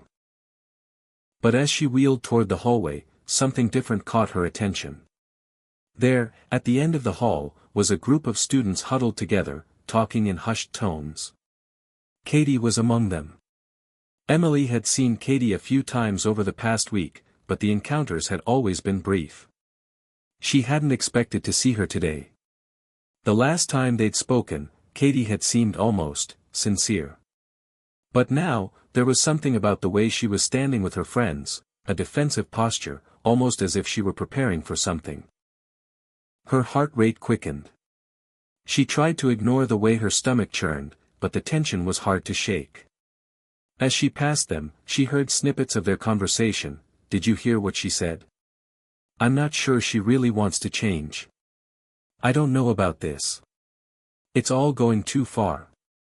Emily's ears rang, but she kept her eyes forward, refusing to acknowledge them. It was like everything had shifted. In one moment, Emily went from the girl they all whispered about to the center of a conversation that was too big for her to fully comprehend. Emily. She froze at the sound of her name. Katie had approached her, stepping out of the group and walking toward her. Emily had always associated Katie's voice with mockery, with the laughter of the cruel and the vindictive. But this time, it was different. There was no smirk, no taunt. Instead, It was almost hesitant. "What do you want, Katie?" Emily asked, trying to keep her voice steady. Katie took a breath, her shoulders slumping a little. "Listen, about what I said last time. About apologizing. I want you to know I wasn't just saying it because everyone was watching. I meant it. I know I've done some horrible things to you, and I'm sorry." Emily blinked, taken aback by the sincerity in Katie's voice. She'd never imagined that someone like Katie, who had caused her so much pain, would say those words to her, and mean it. But as Emily looked into Katie's eyes, she saw something more than just remorse. She saw uncertainty, fear, maybe even guilt. She couldn't help but wonder if Katie was feeling the pressure, the way she and the others had been scrutinized after the apology they had given Emily. It was one thing to say you were sorry in private, it was another thing entirely to stand in front of the people you'd hurt and face the consequences. "I'm still not sure I believe you," Emily said slowly, trying to control the bitterness that wanted to rise within her. "You've hurt me and others for so long, Katie. Saying sorry doesn't just make it go away." Katie's face flushed, and for a brief moment, Emily saw the raw emotion behind her usual bravado. "I know," Katie whispered. "But I want to change. And I need you to know that. I'm not perfect, but I want to try. I'm just scared, okay? I don't know what's going to happen next." Emily was quiet for a long moment, the weight of Katie's words pressing down on her. "You're scared?" she asked, a little surprised by the vulnerability in Katie's admission. "You have no idea how many times I've been scared of you, scared of everyone else. But I couldn't keep quiet anymore. I couldn't let people think it was okay." Katie looked down at the floor. "I know. And I understand that now.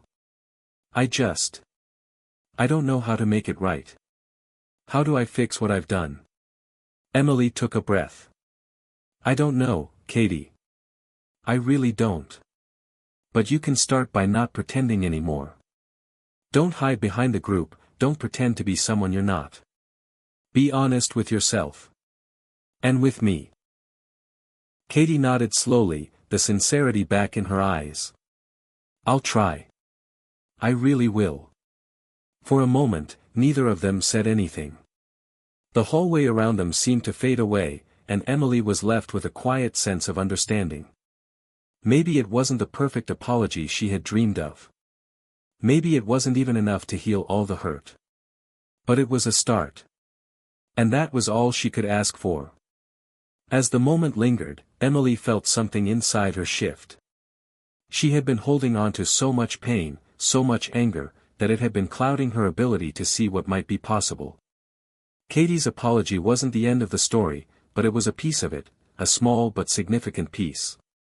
And maybe, just maybe, the changes she had set in motion were beginning to affect more than just her own life. "Are you going to the meeting next week?" Katie asked suddenly, her voice a little hesitant. Emily shrugged, trying to mask the anxiety creeping up on her. "I don't know. I'm not sure what I'm supposed to expect. It could be a mess." Katie's expression softened. "Yeah. But maybe that's okay. Maybe it has to be a mess before it can get better." Emily didn't know if she agreed, but it was hard to deny that Katie had a point. "Maybe you're right," Emily said, forcing a smile. As Katie rejoined her group, Emily felt a flicker of something inside her, hope, maybe, or something even more fragile. For the first time in a long time, she could almost see the possibility of change. But there was still a long way to go. As the day of the school-wide meeting approached, Emily felt a strange mixture of dread and anticipation. It was as if everything she had worked for, every apology, every difficult conversation, every change she had fought for, was about to be put to the ultimate test. And yet, despite all the uncertainty, a small part of her was starting to believe that perhaps something positive could come from all of this. But that didn't stop the weight of it all from bearing down on her.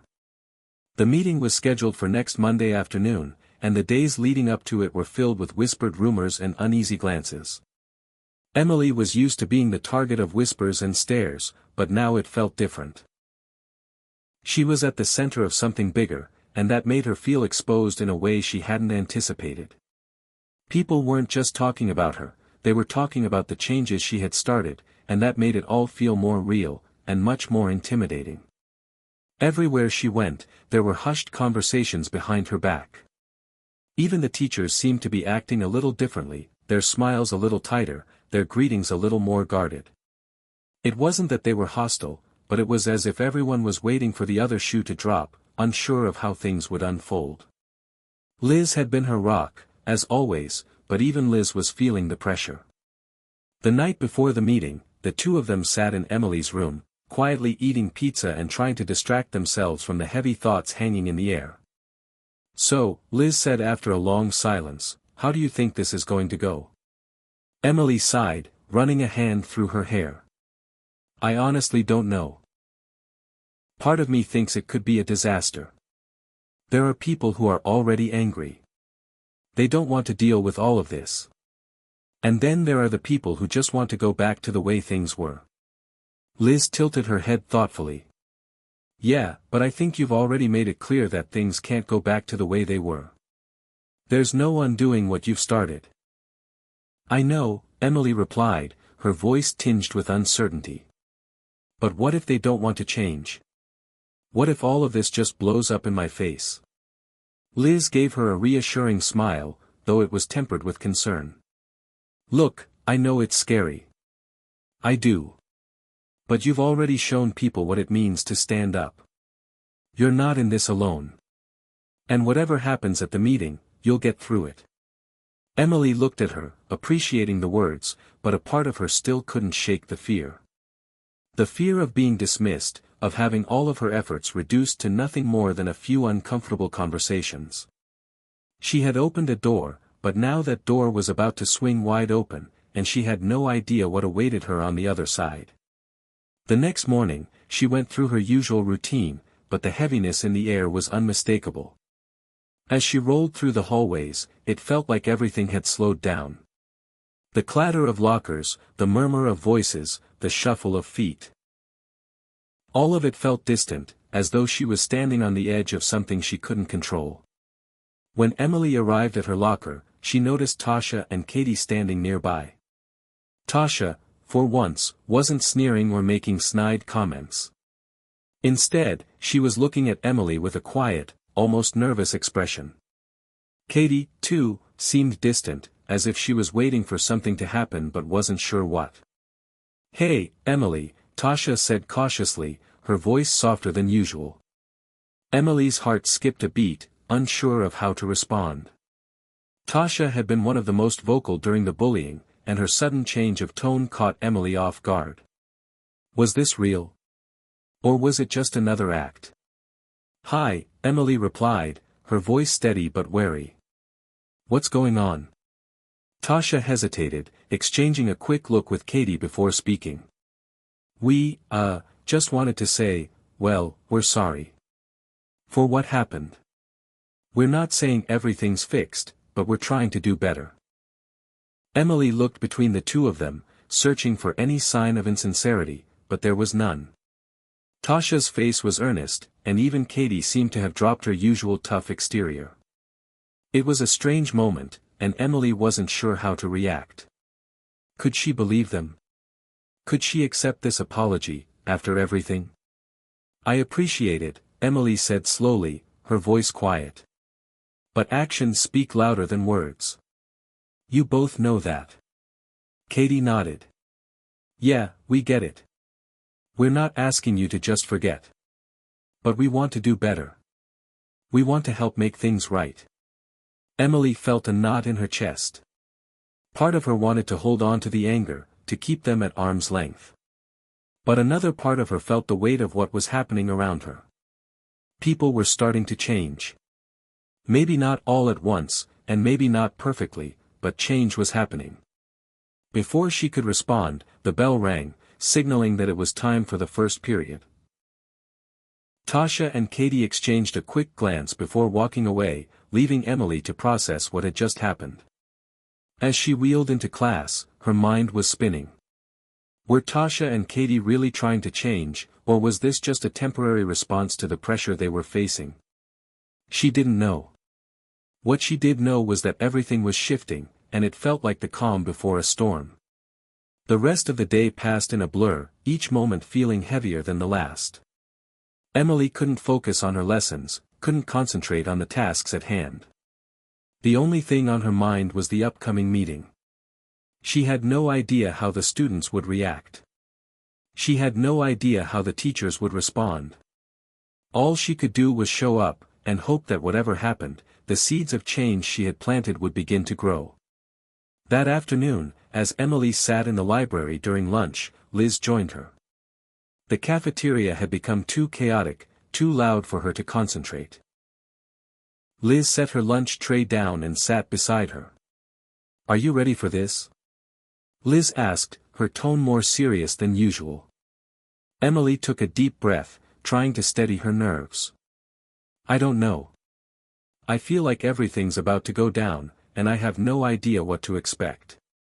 It's like we're all walking into this unknown, and I don't know if I'm ready for it." Liz nodded, understanding.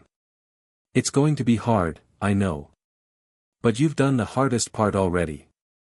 You spoke up. You got people to listen. Now it's about moving forward. Whatever happens, you've already made a difference." Emily looked at Liz, her friend who had stood by her through every moment. She knew Liz was right. She couldn't control what would happen next, but she had taken the first step. And maybe, just maybe, that was enough to start a change that could never be undone. The bell rang, and it was time to head to class. But as Emily wheeled toward the door, she felt something inside her that she hadn't felt before, a glimmer of hope, faint but growing. Whatever happened next, she was ready. She had already changed everything. Now, all she had to do was stand tall and see it through. The day of the meeting had arrived, and Emily could hardly believe it. The anxiety had been building up for weeks, and now, here it was. The culmination of everything she had worked for, everything she had risked, and everything that had been hanging in the air like an unspoken promise. She woke up that morning with the same tightness in her chest, the same heavy feeling that had been plaguing her for days. Today wasn't just any day, it was the day the entire school would gather to discuss what had been happening to her, to hear what the teachers had planned, and to talk about the changes that needed to be made. She had been preparing herself for this moment, but now that it was finally here, she felt a wave of uncertainty wash over her. Sitting at her vanity, Emily stared at her reflection, her hands trembling slightly. She had grown used to the idea of change, to the idea of standing up for herself, but she had never considered what it would be like to face an entire school in the process of transformation. Was this the moment when things would truly change, or would she be crushed by the weight of expectations? Liz's voice broke through her thoughts.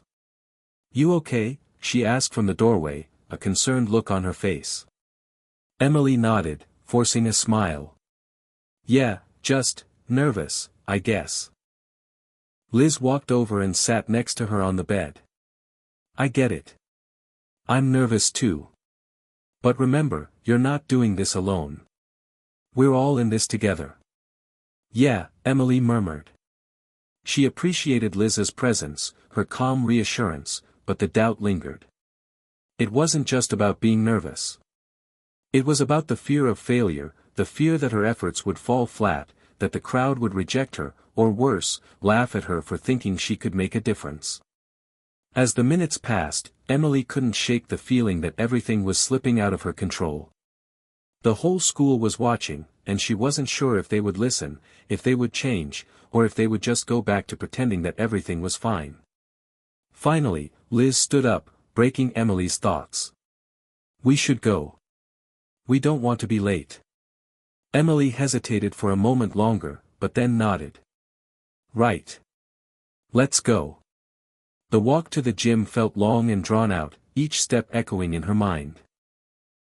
She could already hear the murmur of voices from the other students, the chatter that filled the air as they gathered. The gymnasium had been transformed for the meeting, the bleachers pulled out and rows of chairs set up for the students, with the teachers positioned near the front, waiting for the proceedings to begin. As Emily wheeled herself into the gym, she couldn't help but notice the stares. It wasn't as intense as before, but there were still lingering glances. She was still the girl in the wheelchair. And that would never change, no matter how much she tried to convince herself that this meeting was about more than just her. The tension in the room was palpable. The students were talking in hushed voices, exchanging nervous looks. The teachers were trying their best to project calmness, but there was an undeniable tension in the air. Emily couldn't help but wonder if they felt as uncertain as she did. She found a seat near the front, Liz sitting beside her. Both of them were quiet, the gravity of the situation settling in. There was no turning back now. After a few minutes, the principal, Mr. Bradford, stepped up to the front. The room fell silent, the tension almost suffocating. His voice was calm, but there was an edge to it, as if he knew that today would change everything.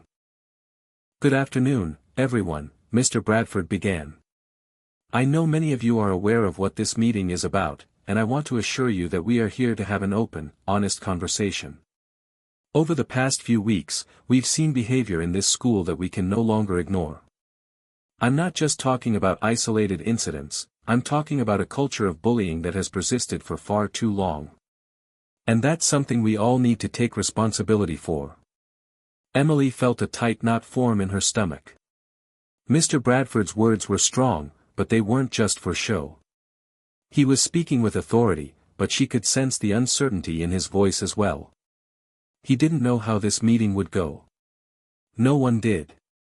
"I know that some of you might feel uncomfortable being here," he continued. "And that's okay. This conversation is not going to be easy. But it is necessary. We cannot move forward as a community if we don't confront the issues that have been allowed to fester for so long." The gym was quiet now, all eyes on Mr. Bradford.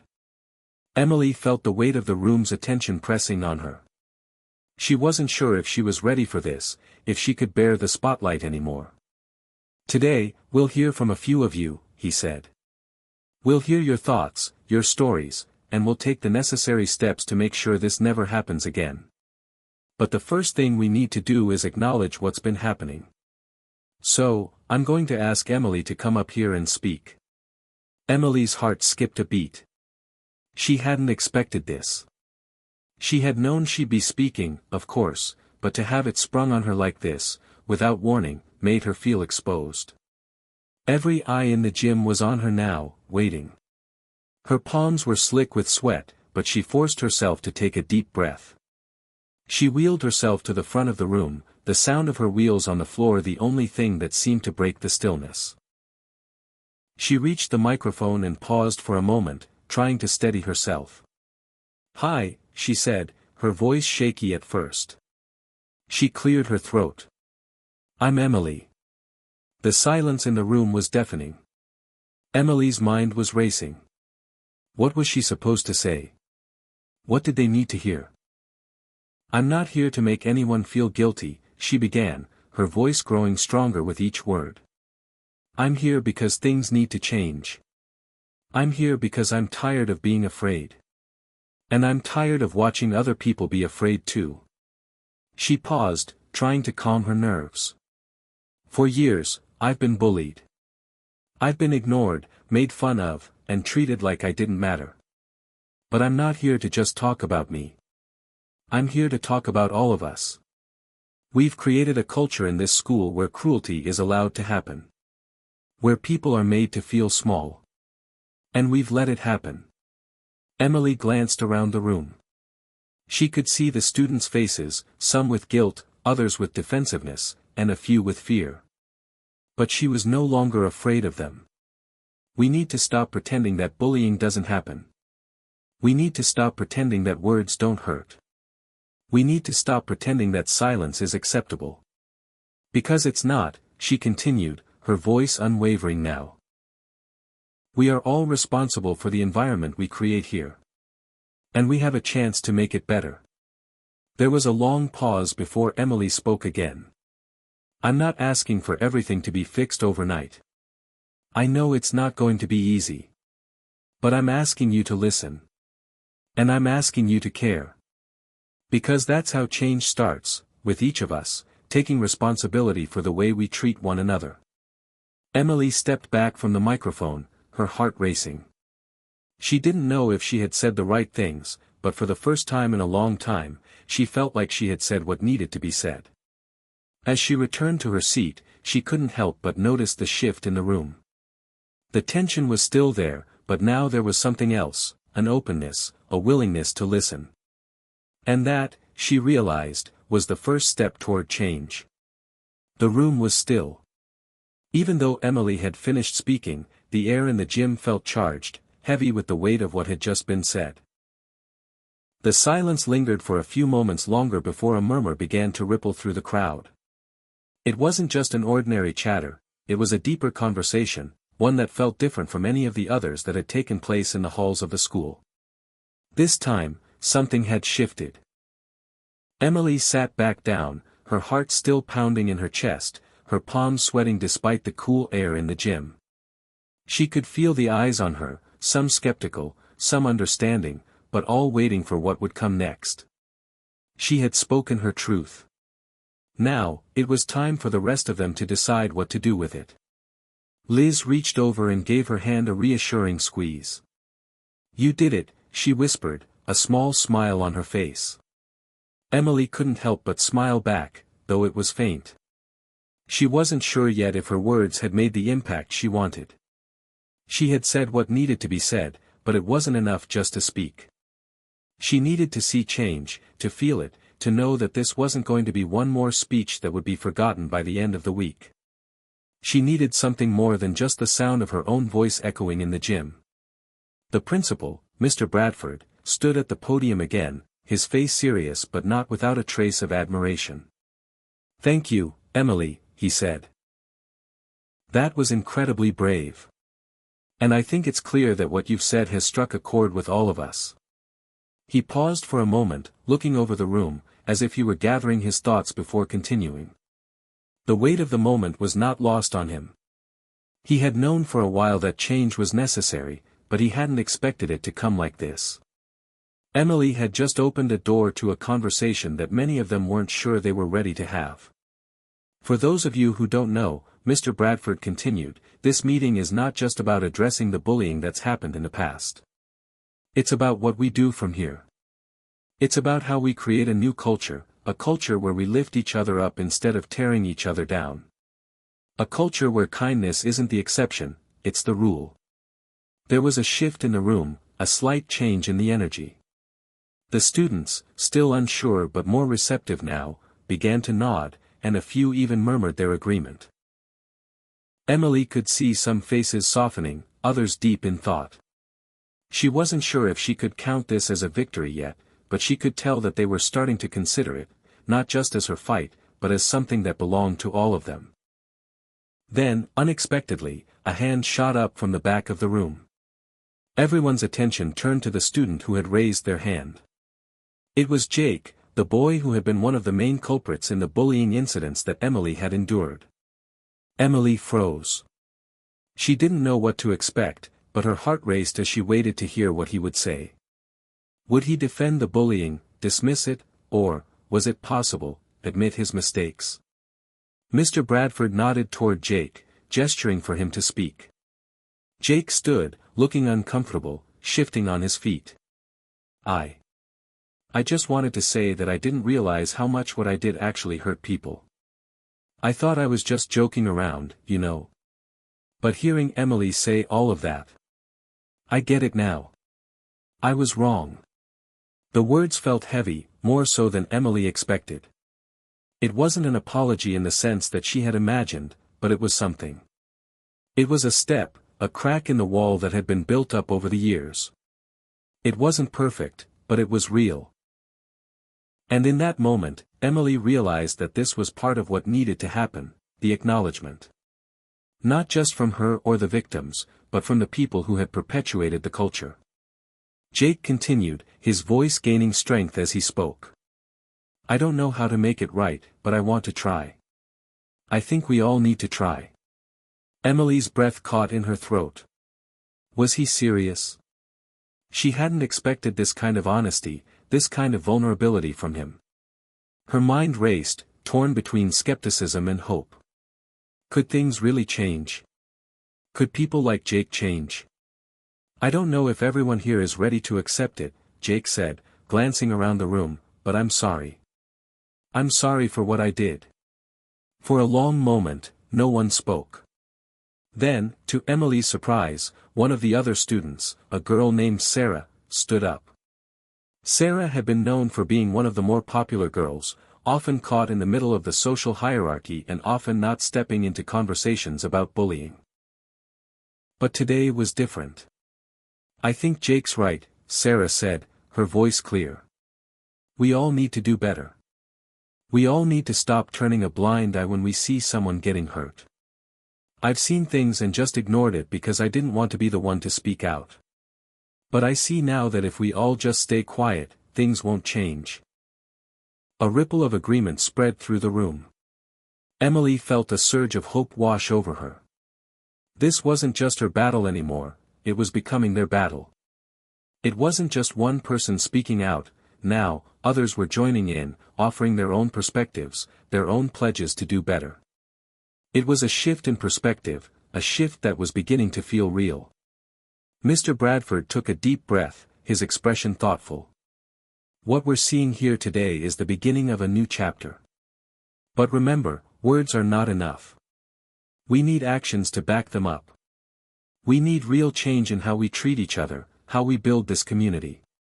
This will be the first of many conversations, and the first step in a long journey. The gym fell silent again, but this time, it wasn't uncomfortable. It was reflective. Everyone in the room seemed to be taking a moment to process everything that had been said, the admissions, the apologies, the pledges to do better. This was no longer just a talk about bullying. It was a talk about healing, about growing as a community, about acknowledging the hurt and the pain and doing something to prevent it from happening again. Emily sat back in her wheelchair, her heart pounding, but this time, it wasn't with fear. It was with the strange sense of hope that maybe, just maybe, this was the beginning of something different. Something better. The conversation continued, and for the first time in a long time, Emily felt that perhaps the tide was finally turning. The days following the meeting were a whirlwind of activity, and yet, in many ways, they felt strangely still. Despite the promises made and the outpouring of apologies, the reality of change was not something that could be measured in just a few days. Emily could see the shifts in her peers, the subtle glances of acknowledgement, the conversations that seemed a bit more sincere. But there were also moments of doubt, moments when she would catch someone staring too long, or feel the sharpness of an offhand comment. Change was not instant, and it certainly wasn't easy. Emily spent her days trying to adjust to this new reality, one where she was still navigating the tricky waters of high school dynamics but with a new sense of purpose. Liz remained her rock, their friendship stronger than ever as they navigated this journey together. But for Emily, there was still a lingering fear that the fragile progress they had made might unravel. One afternoon, after school, Emily found herself alone in the library, working on an assignment. Her mind wasn't entirely on the task at hand, instead, her thoughts kept drifting back to the meeting. It had been a week since the event, and she could still feel the tension in the air. But there was something else, too, a question that had been eating at her: was it enough? Was the moment of honesty and accountability enough to spark lasting change, or would it all fade into the same indifference as before? As Emily stared at the pages in front of her, she felt a tap on her shoulder. She turned to see Sarah standing there, looking a little unsure, but determined. "Hey," Sarah said, her voice hesitant but firm. "Can we talk?" Emily blinked in surprise. She hadn't expected Sarah to approach her after the meeting. Sarah had always been a part of the group that had largely ignored the bullying or, at best, watched it happen from the sidelines. Emily hadn't been sure if she could truly count on her for change, but here she was. "Sure," Emily said, pushing her chair back slightly to make room for Sarah.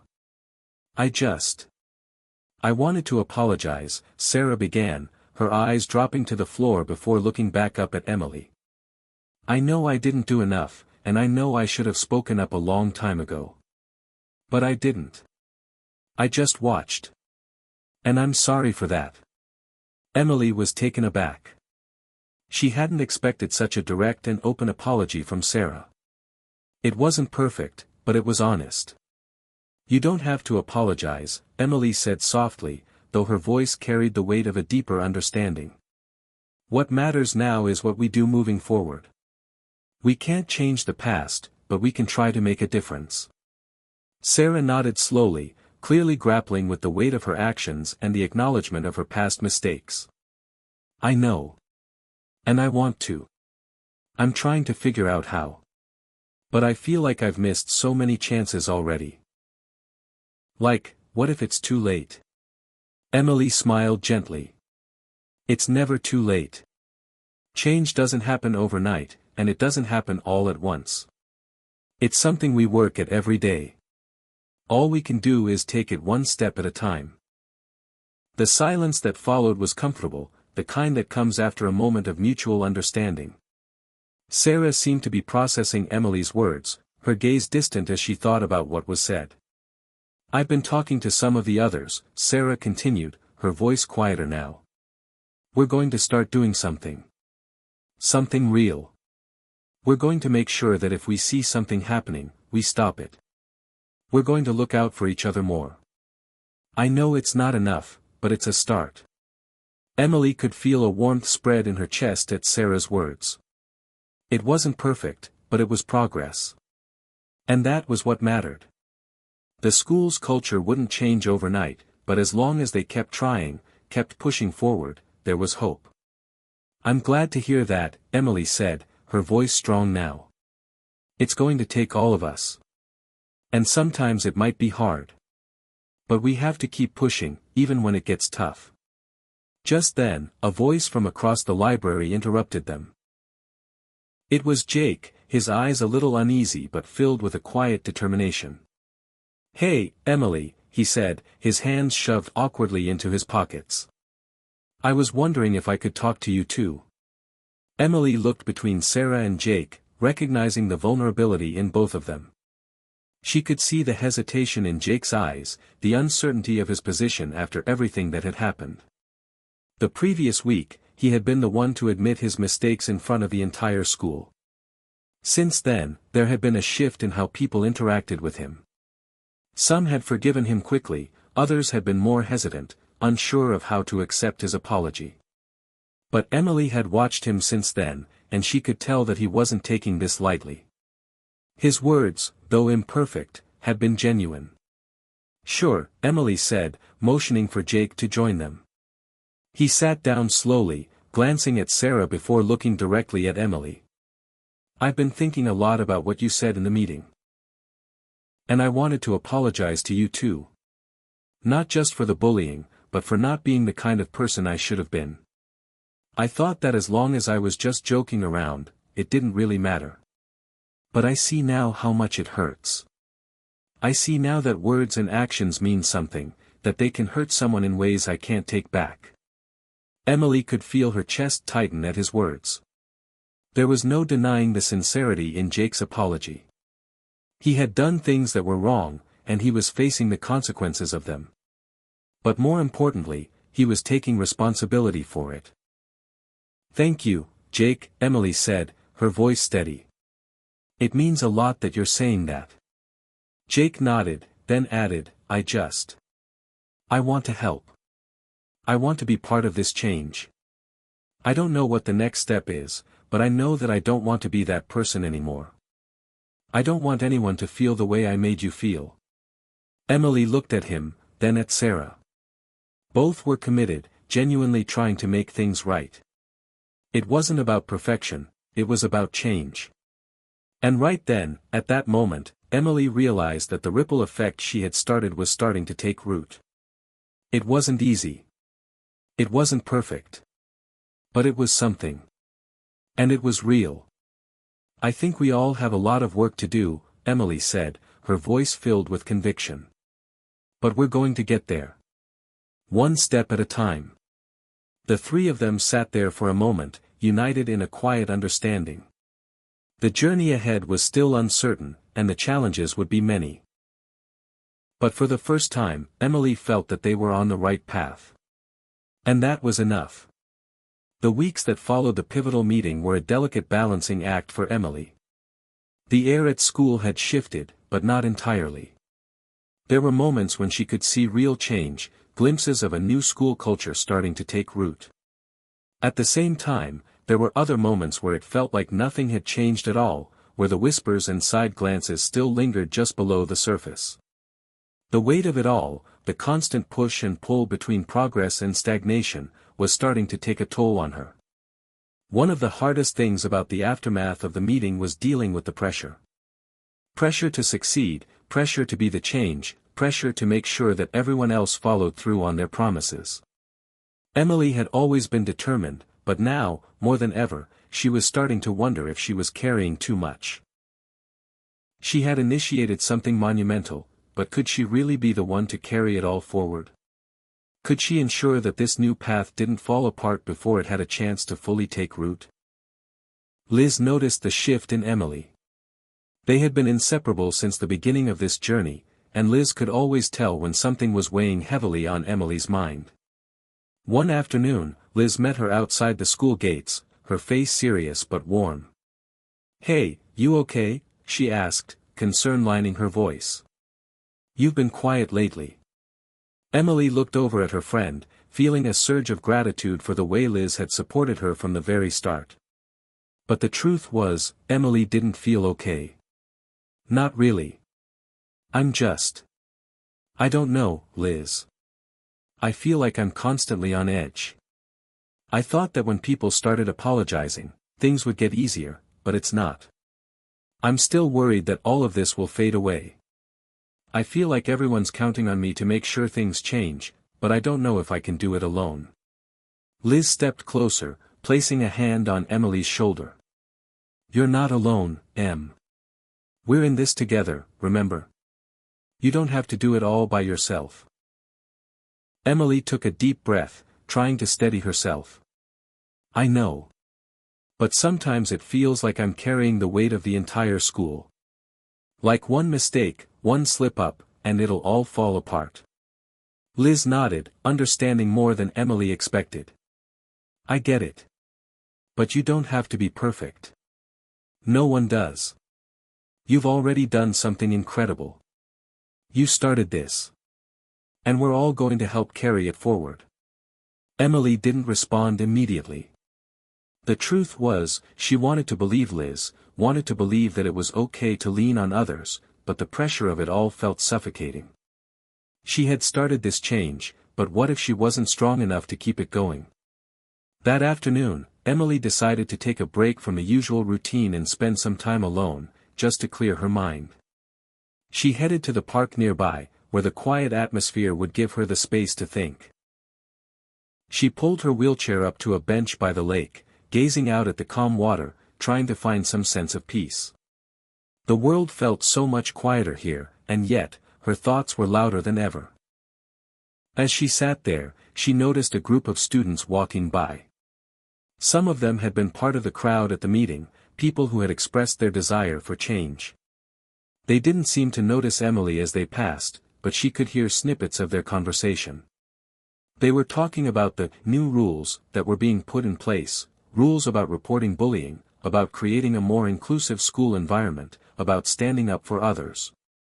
Some of them sounded hopeful, others a little skeptical, but the one thing Emily noticed was that they were talking about the changes in a way that felt different than before. It was no longer just Emily's cause, it was everyone's cause. That was when it hit her. This wasn't something she could carry alone, nor was it something that could be built on one person's efforts. Change was not about a single voice standing up, it was about a collective movement. It was about every person taking ownership of their actions, about every student deciding to be part of the solution, not the problem. Suddenly, Emily felt a shift within herself. She had been so focused on doing everything perfectly, on making sure the burden wasn't too much for her to handle. But now, for the first time, she understood that perfection wasn't the goal. Progress was. And progress was something they could all achieve together. The sound of footsteps brought her back to reality, and she turned to see Sarah approaching, her face serious but not unfriendly. "Hey, Emily," she called out, waving as she neared. "Mind if I join you?" Emily smiled faintly. "Of course, Sarah. What's up?" "I just wanted to check in," Sarah said, sitting down on the bench next to Emily. "You've been looking a little, I don't know, distant lately. Are you okay?" Emily hesitated before speaking.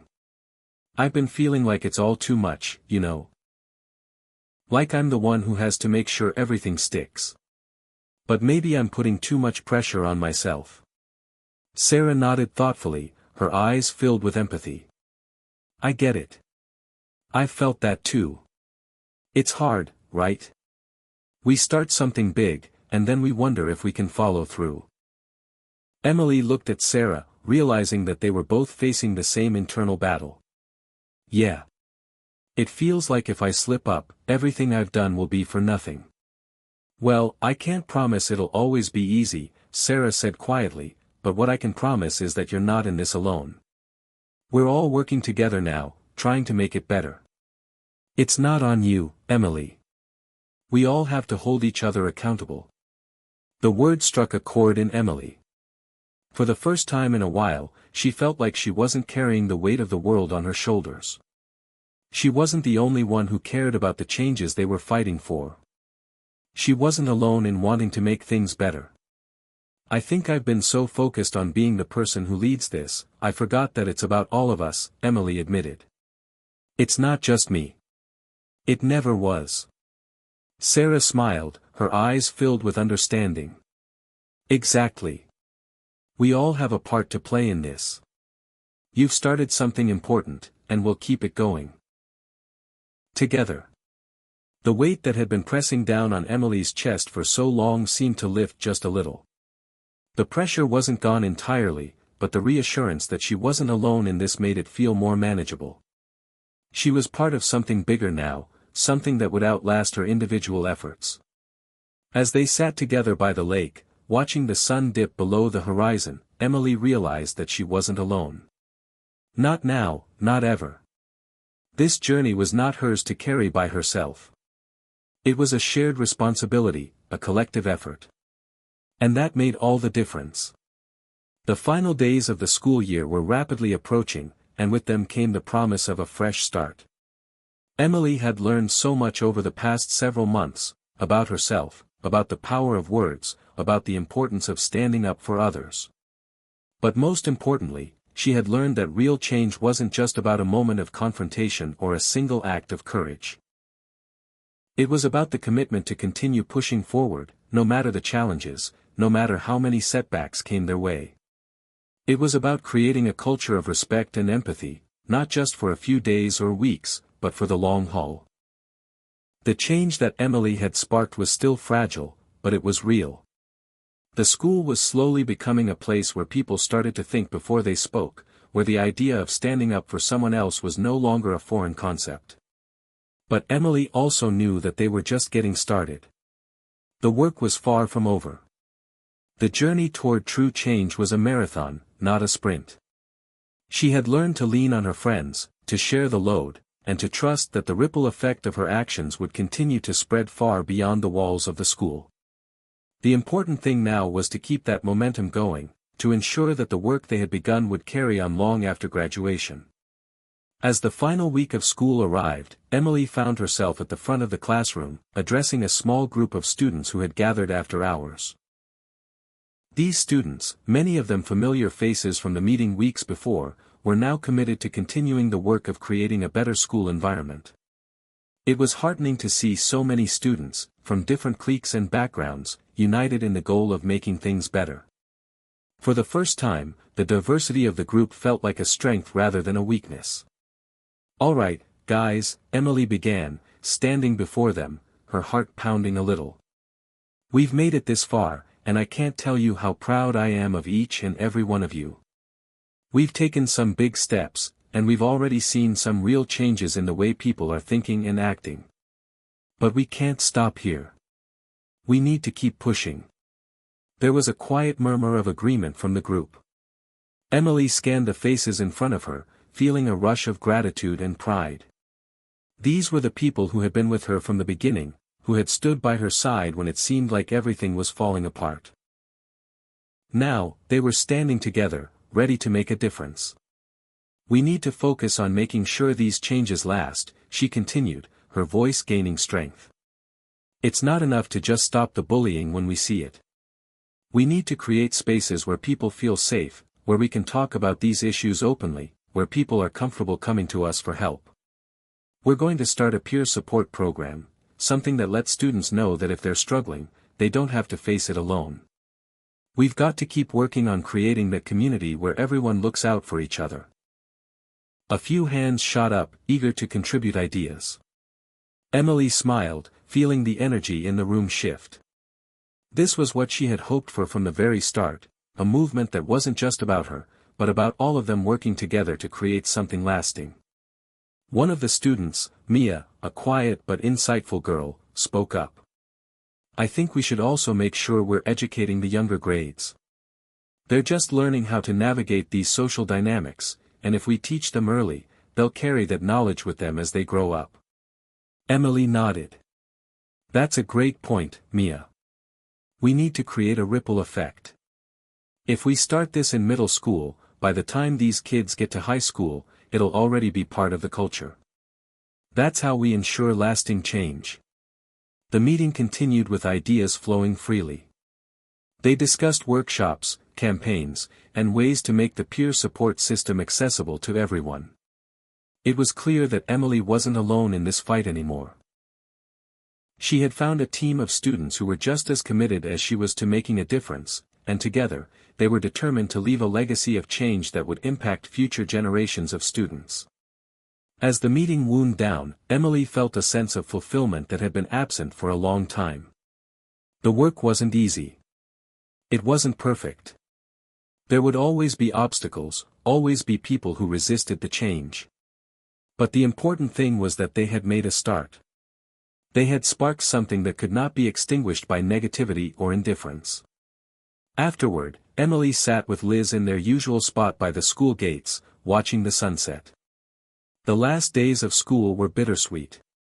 They had all worked so hard to make this happen, but the end of the year also meant saying goodbye to some of the people who had been part of this journey. The transition to high school would bring new challenges, new faces, and new opportunities. But the foundation they had built at this school would remain, something that couldn't easily be undone. Liz looked over at Emily, a small smile on her face. You did it, Em, she said quietly. You really did it. Emily shook her head, a mixture of humility and pride filling her chest. No. We did it. We all did it. There was a brief silence between them, both of them watching the sky shift from pink to purple as the day turned into evening. The future was still uncertain, and Emily knew there would be moments of doubt. But she also knew that they had made something real, something lasting. And that was all she could ask for. I think it's just the beginning, Emily said softly, her voice filled with quiet resolve. There's still so much work to do, but we've got this. Liz grinned. Yeah, we do. The two of them sat there for a long while, knowing that their lives were about to change. But this time, they weren't afraid. They were ready to face whatever came next, together. Hit subscribe and leave a comment with where you're watching from. This story might just spark a new beginning. What's one thing that always pushes you forward, even when things get tough?